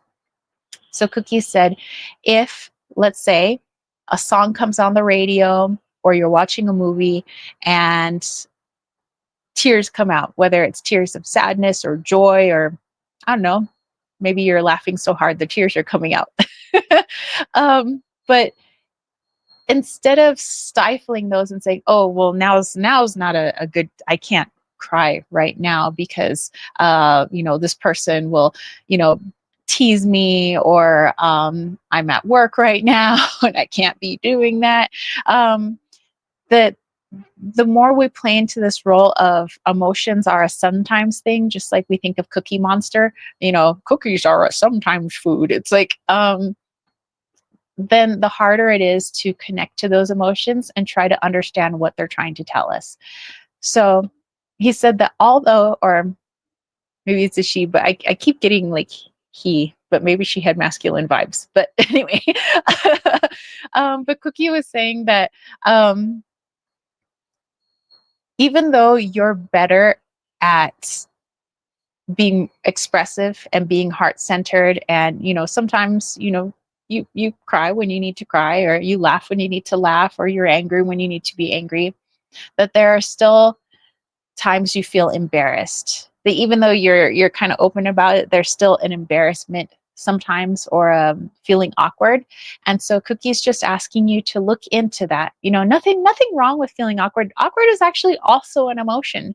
So let's say you do allow yourself to cry, and you're having yourself a cry sesh, but you feel kind of awkward because you're around other people, and or you're wondering, I hope anybody, can they hear me crying right now? Like, it's in the awkwardness, that's also another emotion that's coming up, and that's something to look into as well. Like, where is that coming from? So Cookie wants to help you with another layer of that healing. So sometimes the healing isn't just I'm letting the emotion come out, like I'm letting my anger or my frustration or my laughter or my joy or my love or my sadness. It's not just that we let it out, but there's also undercurrents of emotion. And sometimes there's these under emotions of I feel guilty for the emotion that I'm showing right now, or I feel embarrassed about the emotion that I'm showing right now. And so now we're getting for you to those under layers, starting to what's the emotion under this emotion. So it's like, yes, I allow myself to feel anger, or yes, I've been allowing myself to feel sadness and I've been crying, and but what's the under emotion. And so John said she was the first to pass of my bonded pair. So yeah, so John, I keep feeling, even though Cookie, like you said, is a girl, I keep feeling very masculine vibes from Cookie. But you said your bonded pair, so interesting. Maybe that's the kitties that I saw in the card I pulled yesterday. Interesting. It was like a darker colored kitty and a lighter colored kitty, but um, yeah. Okay. Well, let me pull you a card as well, of course. Um, but yeah, I hope that makes sense. She keeps talking about like the under the under emotions, the sub emotions. We have fox, solitude. Ah, so she's saying there one of the undercurrents, the undertones of the emotions that are coming up, that consciously, sometimes I need some time to just be with John. I just need to be with myself. And so you go into your hermit mode, or, you start pulling away, and, because you need time to integrate and all of this. And Kitty thinks, or Cookie, which is your kitty, thinks that that is wonderful. I'm glad that you're integrating things. I'm glad that you are, taking time out for yourself, taking time out to feel some of those emotions, to express those emotions. But there is an undercurrent to that solitude. And it's the feeling guilty sometimes, feeling like I should be doing something. And I feel like I'm not, it's like maybe I've taken too much time for my solitude. Maybe I'm taking too much time to integrate. Maybe I need to be like helping more. Maybe some people are going to judge me for, this, what I've been doing, this integration time. Maybe it's time to get back out into the world. But Cookie is like, it's okay. Like when you feel it's time to join the living again, and the people of the world, then yes, you will do that, and there will be a time, this time of solitude that you have every once in a while is not indefinite. So it's looking into the emotions of why sometimes you feel like maybe uh, I, I should be doing something right now. Maybe I've like integrated for too long. Maybe, starting to feel like a little guilty, a little anxious, a little um, almost to the point of feeling lost at times. So Cookie says now's a good time to take a look at those emotions, not just the larger apparent ones of like I feel angry, I feel happy, I feel sad, I feel joy. Let's look at the under emotions. Um, oh, okay. So Riley, my boyfriend, was wondering if Rex had a song. Yeah, let's take a look ski. And John says she is a Siamese Atticus, is a Russian. Oh, she is Siamese. Atticus is Russian blue. She showed up till shortly after Atticus passed. She was more stoic.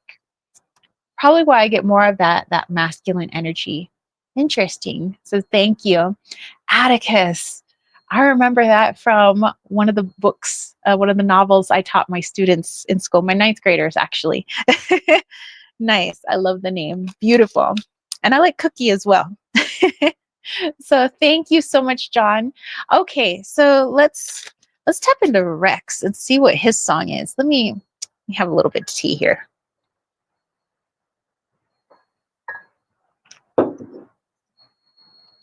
Yep. To Kill a Mockingbird. That's a ninth grade novel. Okay.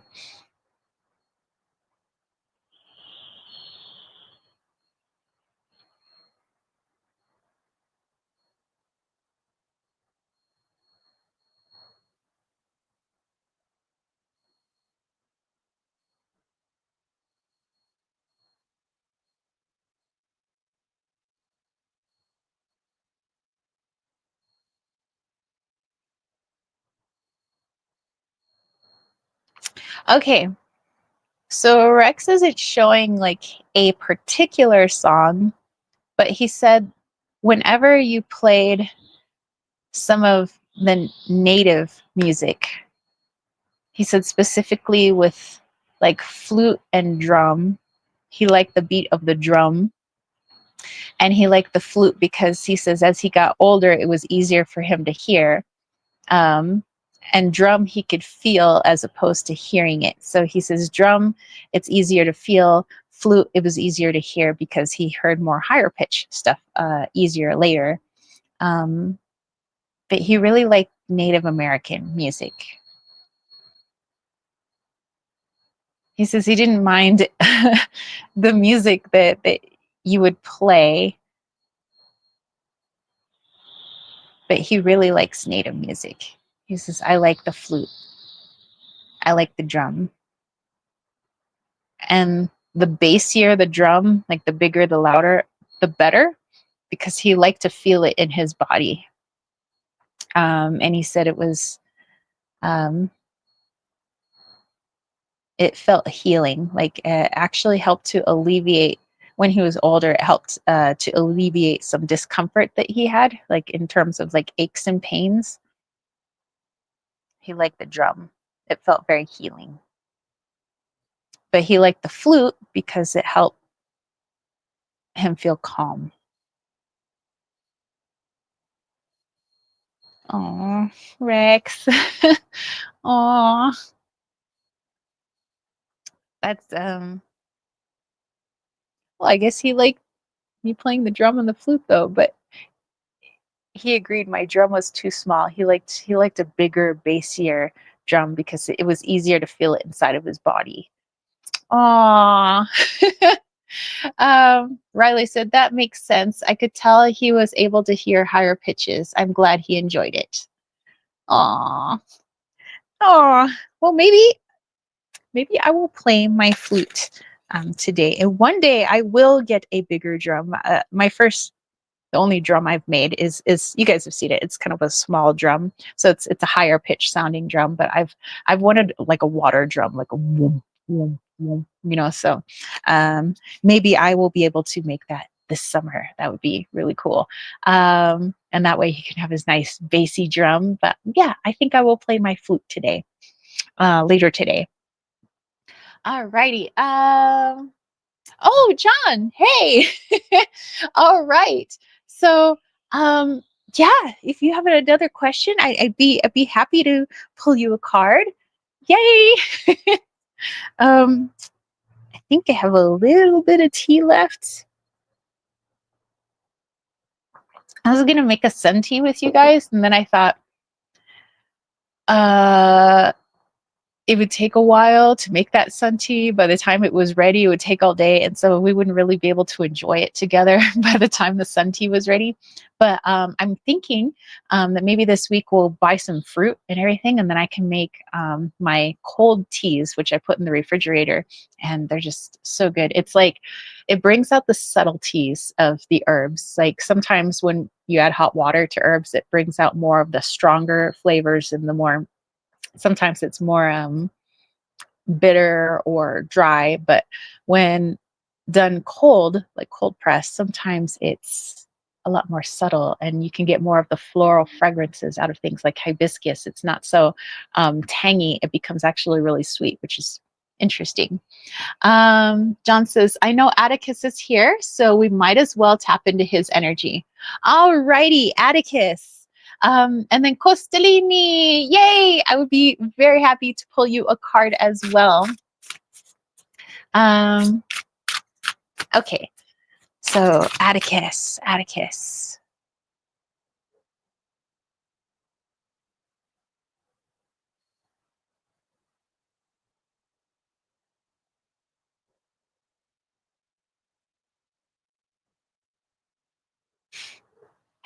Okay, interesting song choice.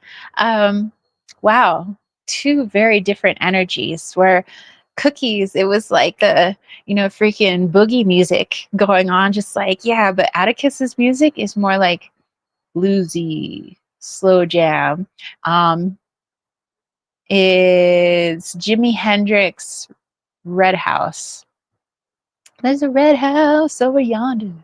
Do do do do do do do. It's just like such a slow jam. Oh, there's a red house over yonder. Oh wow. But yeah, so anyway, that's his vibe right now. It's like real mellow, just bluesy, just like slow. Okay. What message do you have for John at this time?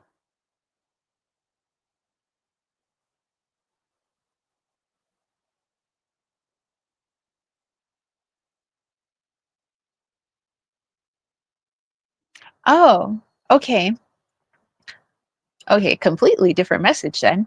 Um, so yeah, we were saying that Cookie was talking about like working on the sub emotions, and understanding those when we're expressing our main emotions. But Atticus, not talking about emotions, but talking about feeling in a different way. It's your physical feeling, like physical sensation. So not emotion, but like on the physical body.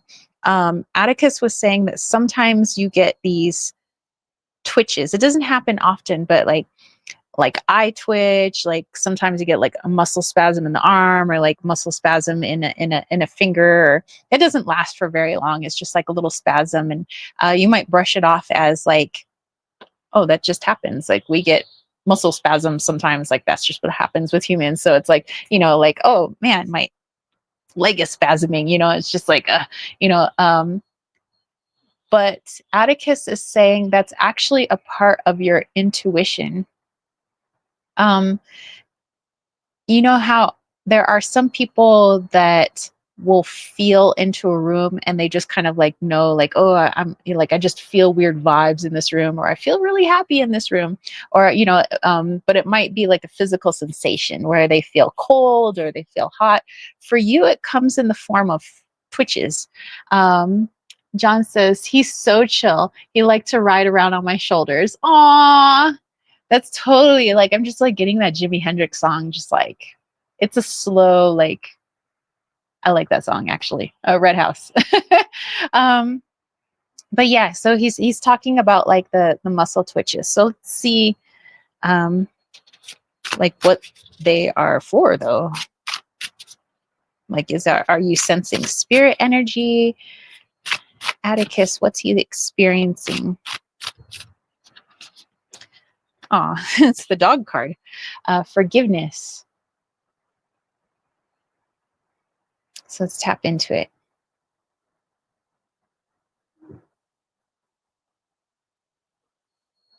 Oh, oh, okay, well, that's interesting. John said, I do have these muscle twitches. My wife said she thought he was our familiar, but now she thinks Cookie came back into our cat lumen. I can't tell the difference between the two. I think that they are two halves of almost the same energy. It's like twin flame energy, but in cats. Well, I mean, it could be in any energy. Literally, a twin flame could be a tree. Um, so yeah, so these twitches, it's, how so Cookie was talking about emotions, expression of emotions. Atticus is talking about these twitches are an alert system, or not. I don't want to say the word alert because I don't want you to be like, oh, I'm on alert right now. When you encounter people who have a difficulty in expressing and connecting to their own emotional state, you will encounter these muscle twitches. So let's say you're alone at home and all of a sudden, like, you get a little muscle twitch. That means that pretty soon you're going to encounter somebody's energy who is stifled or blocked in that area. It doesn't mean they're always blocked, but from time to time, sometimes depending on somebody's energy, they're feeling really blocked at that time, or sometimes they're really open. But at that point in time, when you encounter that person, they're going to be very blocked in their emotional energy. Now, why do you need to know that? Because their perception and the way they communicate with you is going to be through that filter of stifled emotion. So let's say you're having this engaging conversation. It might be really hard to hear what their heart has to say if they're totally blocked off. So if you're supposed to have a heartfelt conversation with somebody and they're blocked off, it's going to be really hard to have that heartfelt conversation.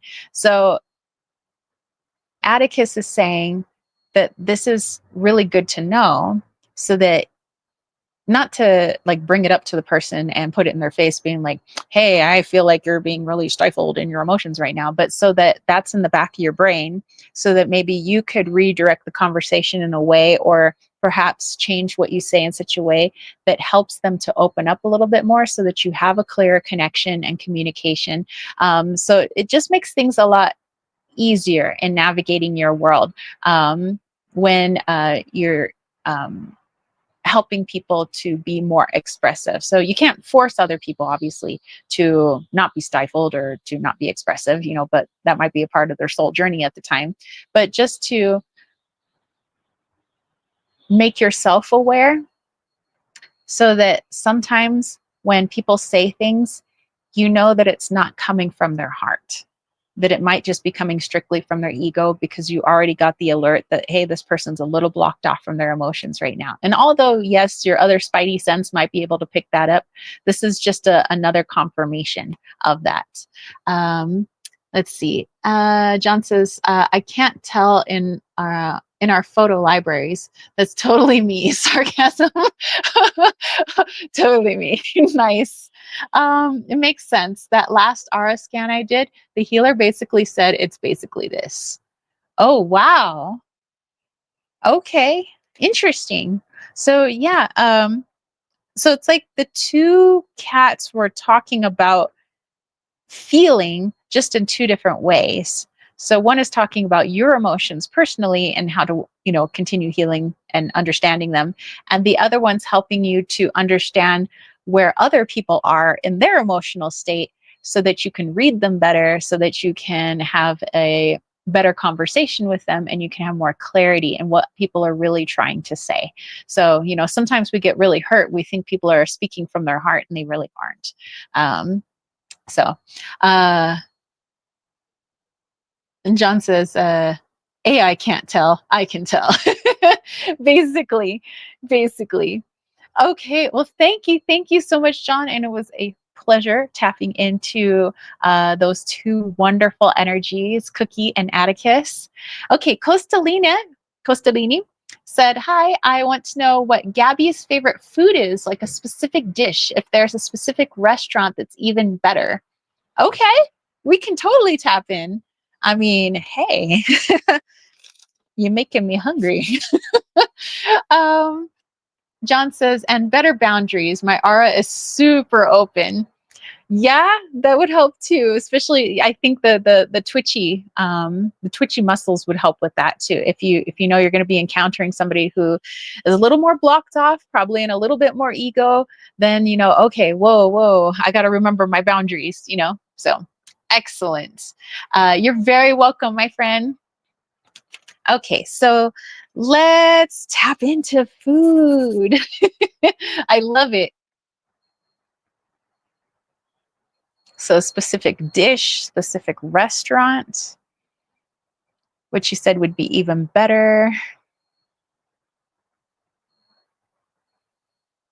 It's like I'm going down a food tunnel. This is so cool, but yet makes me so hungry. Okay, down the food tunnel we go.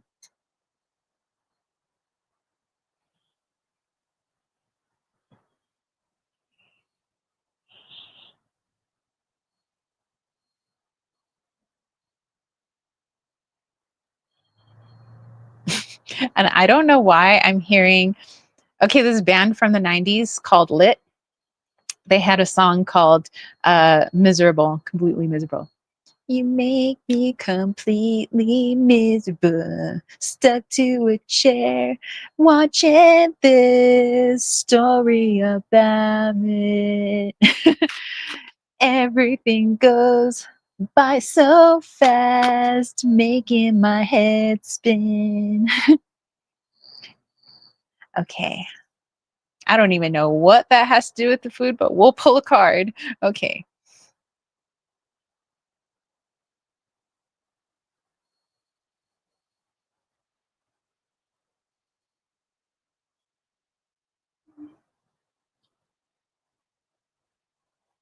Meaty salad. Okay, so I was getting a vision of like something I used to love when I was in San Diego, at a place called Blue Waters. I don't know if their food's any good anymore, but I used to like to eat the scallops. And sometimes I like scallops on salad. Uh, but it seemed like this person doesn't really like fishy things, but kind of like for me, scallops are like a softer meat. Um, so it's like this person likes that soft feeling, almost like a meaty feeling, but soft in like a salad. They like the juxtaposition of like the crunchy of a salad and the soft of a meaty thing. So, not wanting to get too specific because they like a lot of things with those two um, textures in their food. They like crunch with softy crunch, soft and crunch. So it could very well, be like scallops and salad, or it could be tofu and I don't know, like on a bed of something crunchy, like those like crunchy noodles, mixed into a crunchy salad. Um, it could even be bacon in a burger because that's kind of crunchy soft, but but it's like this crunchy soft. This Costolini says, I don't know why. I just imagine the walls being made of spaghetti. Sounds kind of disgusting. I would literally puke eating either of these. But yeah, it's a crunchy soft. It's almost like for me, I guess, I don't mind crunchy soft sometimes, like eating potato chips and a burger, would be like crunchy soft, I guess. Um, but yeah, I was getting like, yeah, where you were saying like Italian, like spaghetti. Um, I was seeing, I was even going down the road of like tortellini and stuff like that, but having a crunch factor to it. So if it was going to be Italian food, there have to be some like crunchiness into it. So like if you had some bolognese, then it's very soft. The pasta soft, the meatballs are soft. But like if there could be like somebody sprinkled a little something on it that gave it a little bit of a crunch, like breadcrumbs or something like that. So they like a little bit of crunch and a little bit of their softness. um, Costellini says better, definitely better, but scallop salad, puke. um, okay, well, I kind of liked it back in the day, but it was fresh caught fish. Like all the fish they had in their restaurant was caught that day, and it was family owned. So it was like the sons and the husband would go out fishing, and then the whole family would get together, and they were like making the food. And Guy Fieri came by and like put this like restaurant on the map. Totally ruined the restaurant because then they got so much business. The family didn't want to work there anymore because they were like, we're making bank. And then the food just went, phew. And so I probably would not eat their scallop salad. You know, these days. This is thank you, very gross. Okay, well, let me pull a card for you, just to kind of confirm. So we have the Jaguar intention, and it's a black and white photo. Well, not a photo, but like black and white art, which again is that juxtaposition. So this person, Gabby, is going to like that juxtaposition. I want soft and I want to be surprised by a crunch. So softy crunch. Um, so all these like foods are coming to mind, mostly Italian food, which I didn't want to like mention because I was like, well, there's not a whole lot of Italian that has softy crunch. And it's like, and it seems like this person really likes softy crunch. So, but that's a lot of different types of food. So like all these other foods were coming through. Um, And I was like thinking of, well, not that this is what your person would like, but there's another softy crunch type of food. There was a burrito. I used to go to Carnitas Urapan in San Diego. All they did was sell carnitas, and it was a family run business. And they had their carnitas burrito, and it was soft carnitas in a burrito, but they also put chicharrones in there. So it was crunchy. It was like a softy, crunchy burrito. And it was, back in the day, I would be like, oh, I want to go to Carnitas Urapan and I want a carnitas burrito. And I was like, this is odd. Thanks. You're very welcome. Sorry, I didn't mean to gross you out. But yes, Gabby would appreciate soft food with a surprise crunch to it. So like breadcrumbs, something like even in crunchy salad, but yeah, softy crunch. Anything in that realm that's not too elaborate in flavors. I'm getting like Gabby does not want like a flavor explosion, like of like so many different flavors you don't know what you're eating, but simple, soft with a hint of crunch. um, this is literally the opposite of me. Interesting, interesting. Well, they say opposites attract sometimes. And you know, I would say my brother and I opposites, but you know what? That makes things great. Maybe that's why we're brother and sister. All right. If we don't have any more super chats or super stickers, then Riley said, sounds like a Frito pie. That is also good. Frito pie. Yes. Actually, I used to put Fritos in my bean and cheese burritos. I love burritos. I think my soul is a burrito. And Costalini says, oh, I have one more question if you got time. Sure, sure. Yeah, we could do it. Yeah, and then afterwards we will do our channel guided meditation with Rex helping us out. Okay. Aha, now I got my water.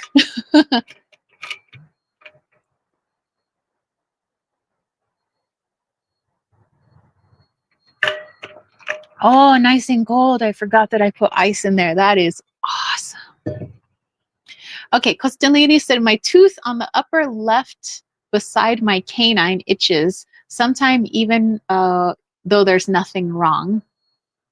Okay, so beside the upper left of your canine, so right here. Okay, all right, let's tap in.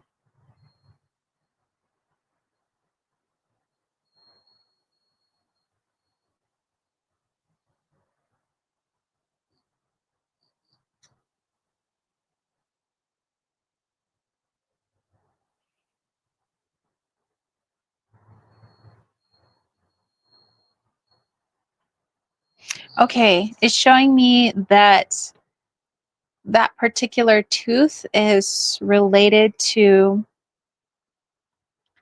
you when you were like a preteen, like 12, 13, integrating a belief at that time. This belief is passed on from the female side of the family. So mother, auntie, grandma, so on and so forth. And it's a subconscious belief. So it's something that, well, we'll take a look at what that specific belief is, but it's something that was just kind of passed down to them as like matter of fact, like that's just the way it is. Like if somebody said, oh, well, I don't know, like when you are over 50 years old, it's just, or 60 years old, you just can't drive anymore. Like people just, they can't drive as well anymore because they're over 60 years old. It's like this, like they think about it as fact when it's not really fact. It's just like somebody saw somebody who was over 60 who couldn't drive once, and they just decided that's the way it is for everybody who's over 60, and then they passed it down, then they passed it down, and it became like, oh, this is just something we know, it's just fact, being integrated as a belief. I was giving that as an example. I'm not saying that is the belief that you have integrated, but let's take a look at the belief that you integrated from the female side of the family, that they believe is fact because it's been passed down for so long, but it's something for you to take a look at, to integrate, or to reprogram, because it may not actually be true for you. And that's the itching feeling that you're getting. It's like a, hey, there's something that's just not right. And usually when we think of our teeth, we think of like, we chew on things, right? So it's like, what are we ingesting? What are we still chewing on? You know, so what is it that you have ingested? What belief have you ingested that may not be your belief to have? You know, it's just, it was somebody else's belief, and then you've integrated it, you've ingested it. So let's see. Let's see. Costolini said, just want to know why, like if it's the twitching for that other person. So it's probably a prejudice or something like that I picked up from my mom or grandma. It says, ooh, the other night I had a dream and that tooth had clear gums around it. Yes. Reminding you that it's time to clear away this belief. Okay. We have alpaca, curiosity.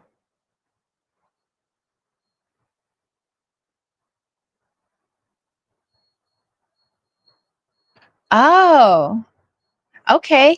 There might be a few people who, you know, maybe just have integrated this belief depending on like our culture and where we're from.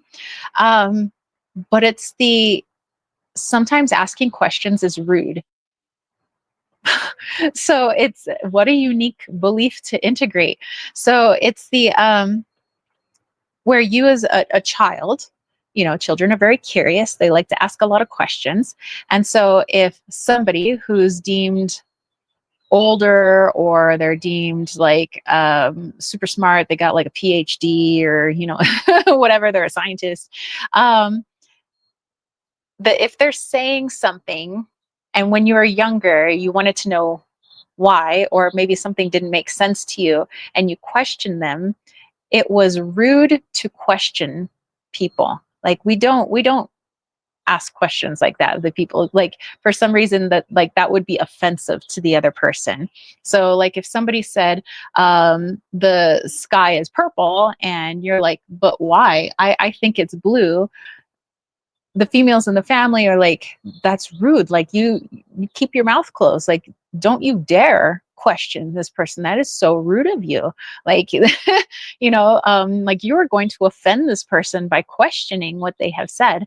So although now as an adult, you may question things, you know, and you're a very curious person, there's still somewhere in the back of your mind that sometimes saying aloud your questions to people, and you know, because you're genuinely curious, like, well, why is it that way, or like, why would you say that, that you hold back sometimes because you don't want to offend the other person. It's like, if I ask them a question, I'm going to offend them. And where that's really coming from is something that was ingrained into you when you were younger, and ingrained into your mother, and from her mother's mother and her mother's mother, that we don't do that. Like we don't, that's rude. We don't ask questions like that. So let's see. Costolini says, and my teeth kept falling out in the dream and I kept putting them back in, and my dad was sitting there telling me to hurry up. Story of my childhood, nailed it. So yeah, and the teeth falling out, that's representative of you letting go of those things that you've been chewing on your whole life. Well, at least in your childhood, all those things that you were told to ingest and integrate, you chewed on them with your teeth. And in your dream, you're letting go of those beliefs, and the clear gums, you're clearing it away. So this is, yes, now is a time to go back and like look into where that needs to be healed. Not to say that you do this nowadays, you know, now that you're older, maybe you do ask questions, maybe you are more curious, but it's still in there somewhere, and it needs to be cleared of the, oh, well, this person seems really nice and they seem, like they know what they're talking about, but I just, something doesn't sit right with me. I have a question, but you might keep that question to yourself because it's like, well, I don't want to appear rude, you know? So I hope this helps. So that's what your itchy tooth gum is trying to tell you, is that that is just a belief that was somebody else's belief, and you've kind of just taken it in as your own. But it's not true. It's just from their perspective, but you have a different perspective, and so it's okay to let that go. And it's metaphorically coming out and the falling out of your teeth. As this, I think you nailed it. Super spot on. Thank you, thank you, thank you. You are very, very welcome. So thank you guys. Thank you for everybody who allowed me to pull a card for them. Thank you to everybody who listened to our Litha reading at the very beginning of this live chat. And, like I said, if you want to know what the questions were, go to the very beginning of the chat, watch the replay. I went through all 7 questions, and then we went through them one by one afterwards. So hopefully you guys will be able to enjoy that in your own time when you guys are pulling cards for yourselves. Thank you for allowing me to share my story of Rex and the message that he wanted to pass on to everybody. Thank you for that. And again, thank you again for allowing me to pull cards for you guys. So like I said, I would allow Rex to help us with that guided meditation. So I am going to point the camera out to the forest because I think that is a much better point of view than me. So, all right, let me put these cards away. My fancy schmancy cards. Boop-a-da boop. Okay, I will get out of the way. Ugh. Oh man, my hips, my body, so sore. After Rex passed away, I'm just sore. Okay. All right. So you guys have the trees back there. All righty. Okay, so go ahead and get into a nice, comfortable space. A place you will be undisturbed for the next several minutes. You could be laying in your bed, sitting in a chair, perhaps seated on a cushion, or sitting underneath your favorite tree. Any place that is comfortable for you.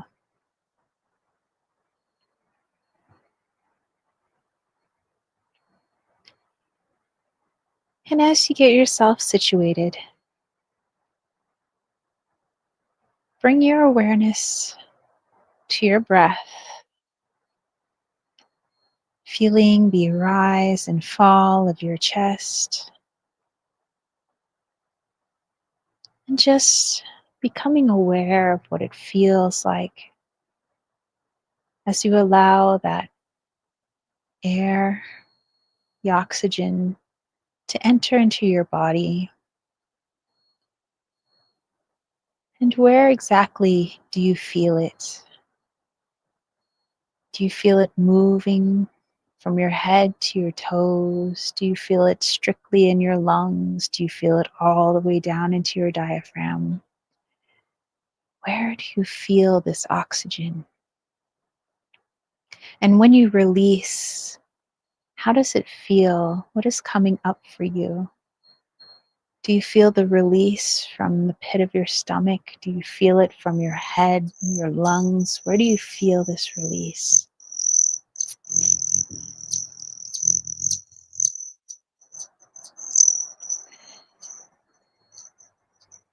And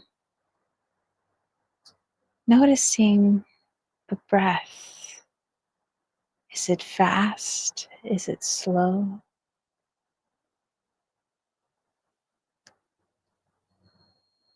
And we're mere observers, observers of our energy, of our emotions and our vessel. This observation being carried through our breath.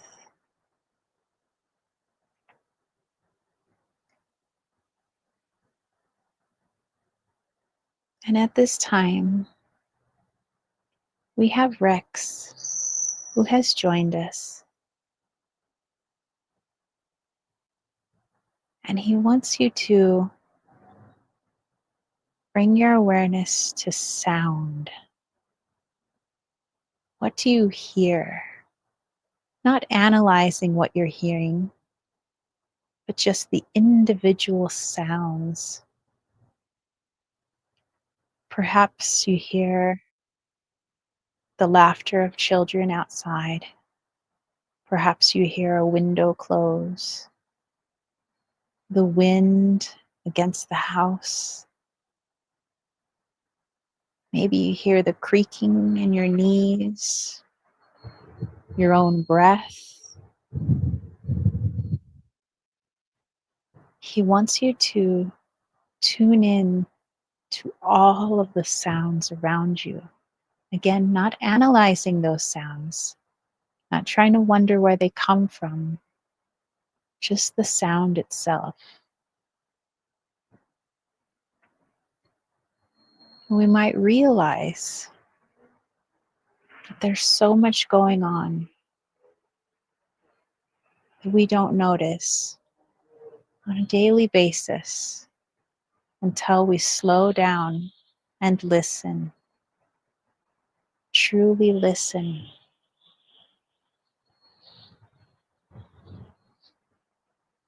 And as you hear all these external sounds and how it just becomes the music of life, we begin to hear the internal sounds. Perhaps the song from your favorite TV show pops into mind, your favorite song, the voice of the DJ on your favorite radio station, maybe seemingly out of nowhere, your mother's voice, the meow of your cat, the bark of your dog. And again, we are not overanalyzing, we're merely listening to the sound itself. And in this, we hear the music of our internal world.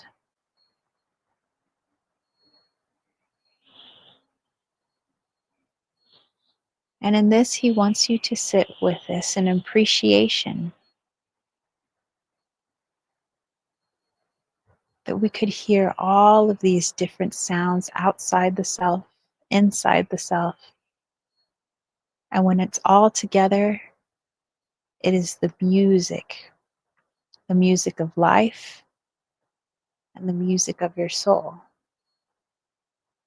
But the music of your soul is a conglomeration of the voice of your parents, your friends, the wind in the trees, our tears, our laughter, our favorite TV shows, the music we listen to, the sound your grandfather's boots made on the floor. This is the music that we carry within us forever.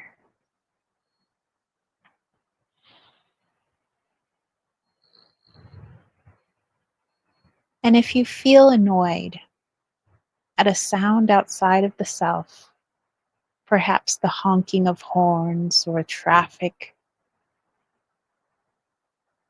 he said, pull back. Don't focus so much on that sound, but perhaps that it is just part of the symphony of the outside. Listening to it as a whole, as a song, And every day is a different song.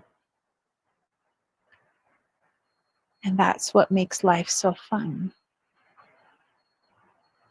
And every day we have a different internal song made up of thousands of memories,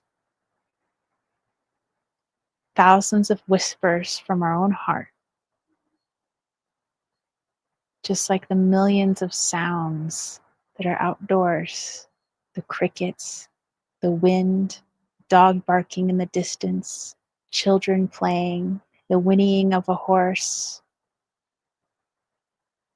the falling of some object, the slamming of a door. It is all just music. Allow it to soothe you rather than frustrate you.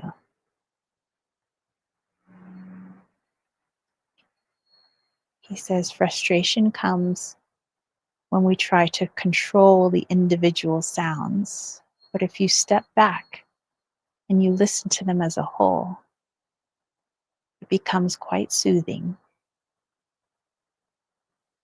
And we appreciate that that world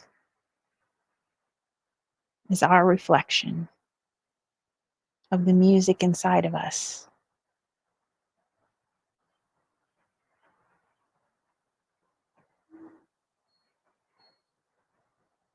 And as you take a moment to feel into this,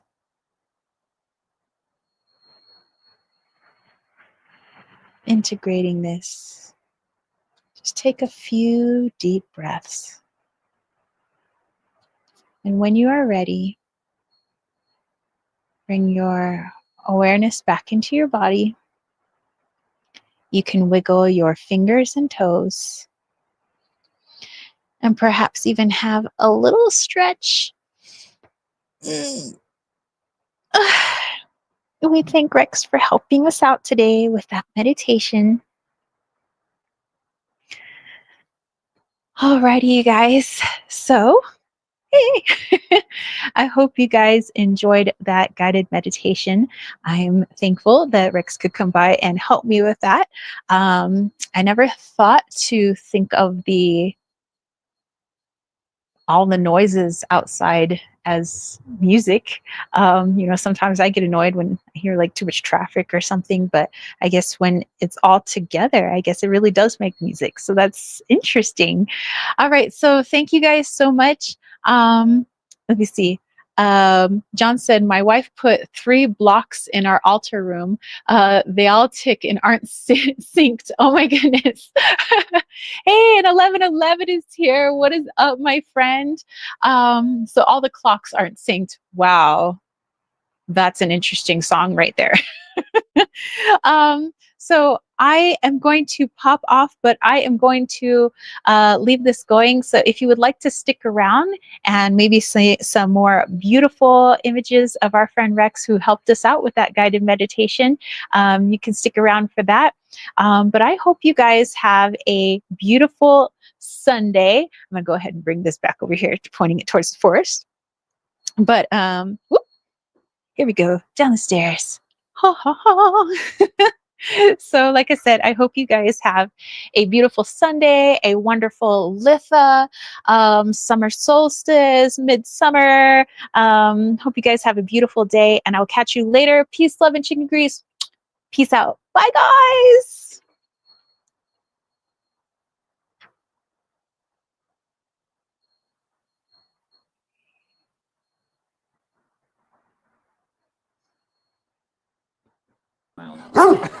What are you barking?